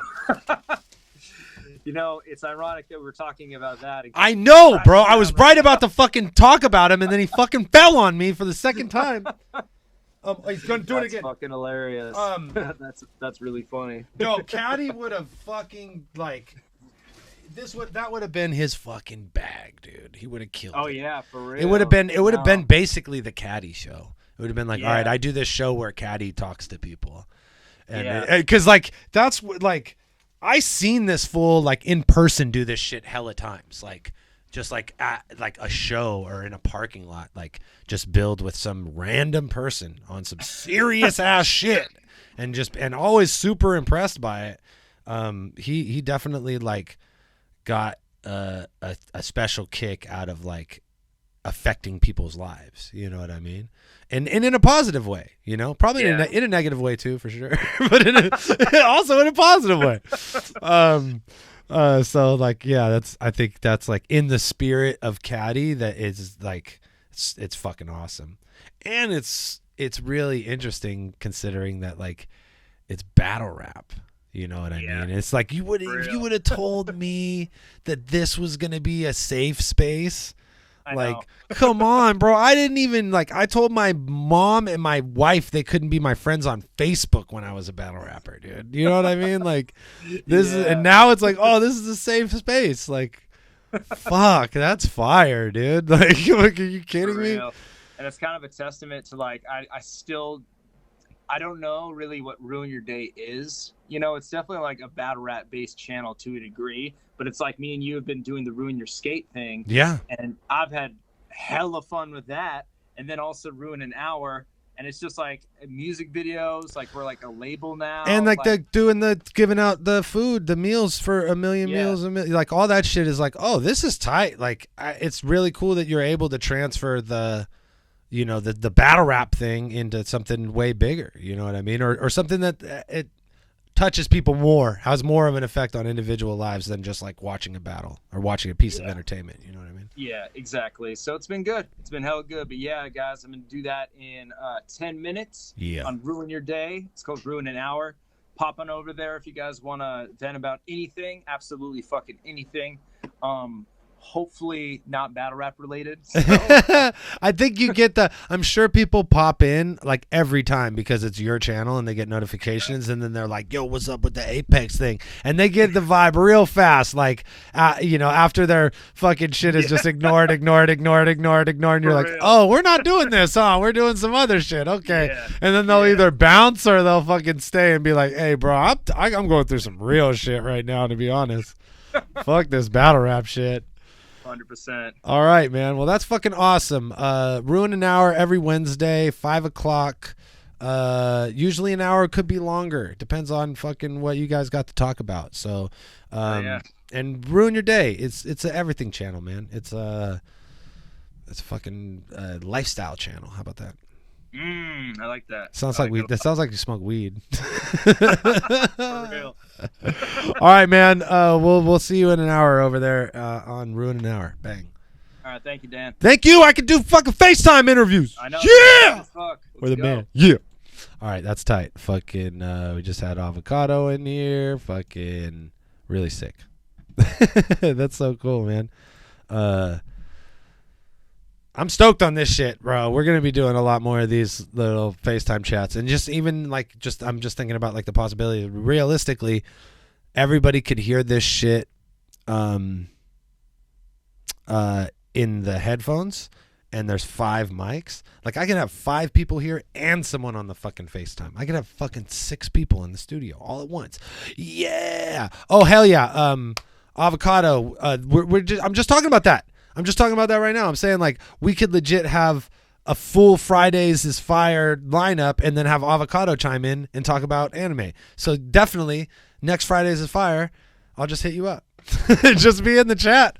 Just be in the chat and say, hey, hit me up. And then I'll just FaceTime you. And then you're on the fucking show. That's so fire, bro. We are making some major moves over here. Pretty proud of myself. I'm going to give myself a little. Even though it's like I've been able to do this for months and I'm just an idiot. All right. Guys, we had a fucking super entertaining, super long podcast today. Some of you guys were here with me the whole fucking time. But I want to get out of here with enough time for y'all to get a chance to swing over to Ruin an Hour and build with the RYD fam. Get into whatever else you got to do today. I'm going to chill for a bit, but I'm probably going to get a gaming stream started before I leave here. So if you get another notification that I'm live, I'm going to be playing video games. I don't know, PUBG, something. Man, much love to every single person who tuned in, especially everybody who donated. Fresh Water, Bearded Beauty. Let me see. There's other motherfuckers in here too. All y'all motherfuckers is the shit. All y'all motherfuckers is the shit, basically, is what I'm trying to say to you. But special love to Bearded Beauty and Freshwater for throwing some donations at the kid. Super chat means a lot, man. Keeps the lights on over here. And all you guys for tuning in all the time. You're my family. Much love and appreciation. We will see you guys Friday for an episode of Fridays is Fire. I got so much shit to talk about. I've been watching 2 new animes. I'm way into fucking Vinland Saga. I love it. My favorite anime ever. Demon Slayer is a new anime I've been watching. It's fucking awesome. What else? Also, the fucking Sony Marvel losing Spider-Man deal. Like, we definitely got to talk about that and break down all the repercussions of that, because that's so epic, man. They really sewed fucking Spider-Man into the fabric of Marvel to the extent where he's like, you know, supposed to be like the next Tony Stark, and then he's just gonna be gone. What the fuck? No Norman Osborn? No Dark Avengers? What the fuck? There's a whole lot to talk about. There's a whole lot to unpack with the fucking that shit. That might be the whole fucking episode. So yeah, definitely tune in for Fridays is Fire on Friday, 9 o'clock. Avocado's probably going to be there, and it'll be tight. And love you guys. See you next time. Peace out.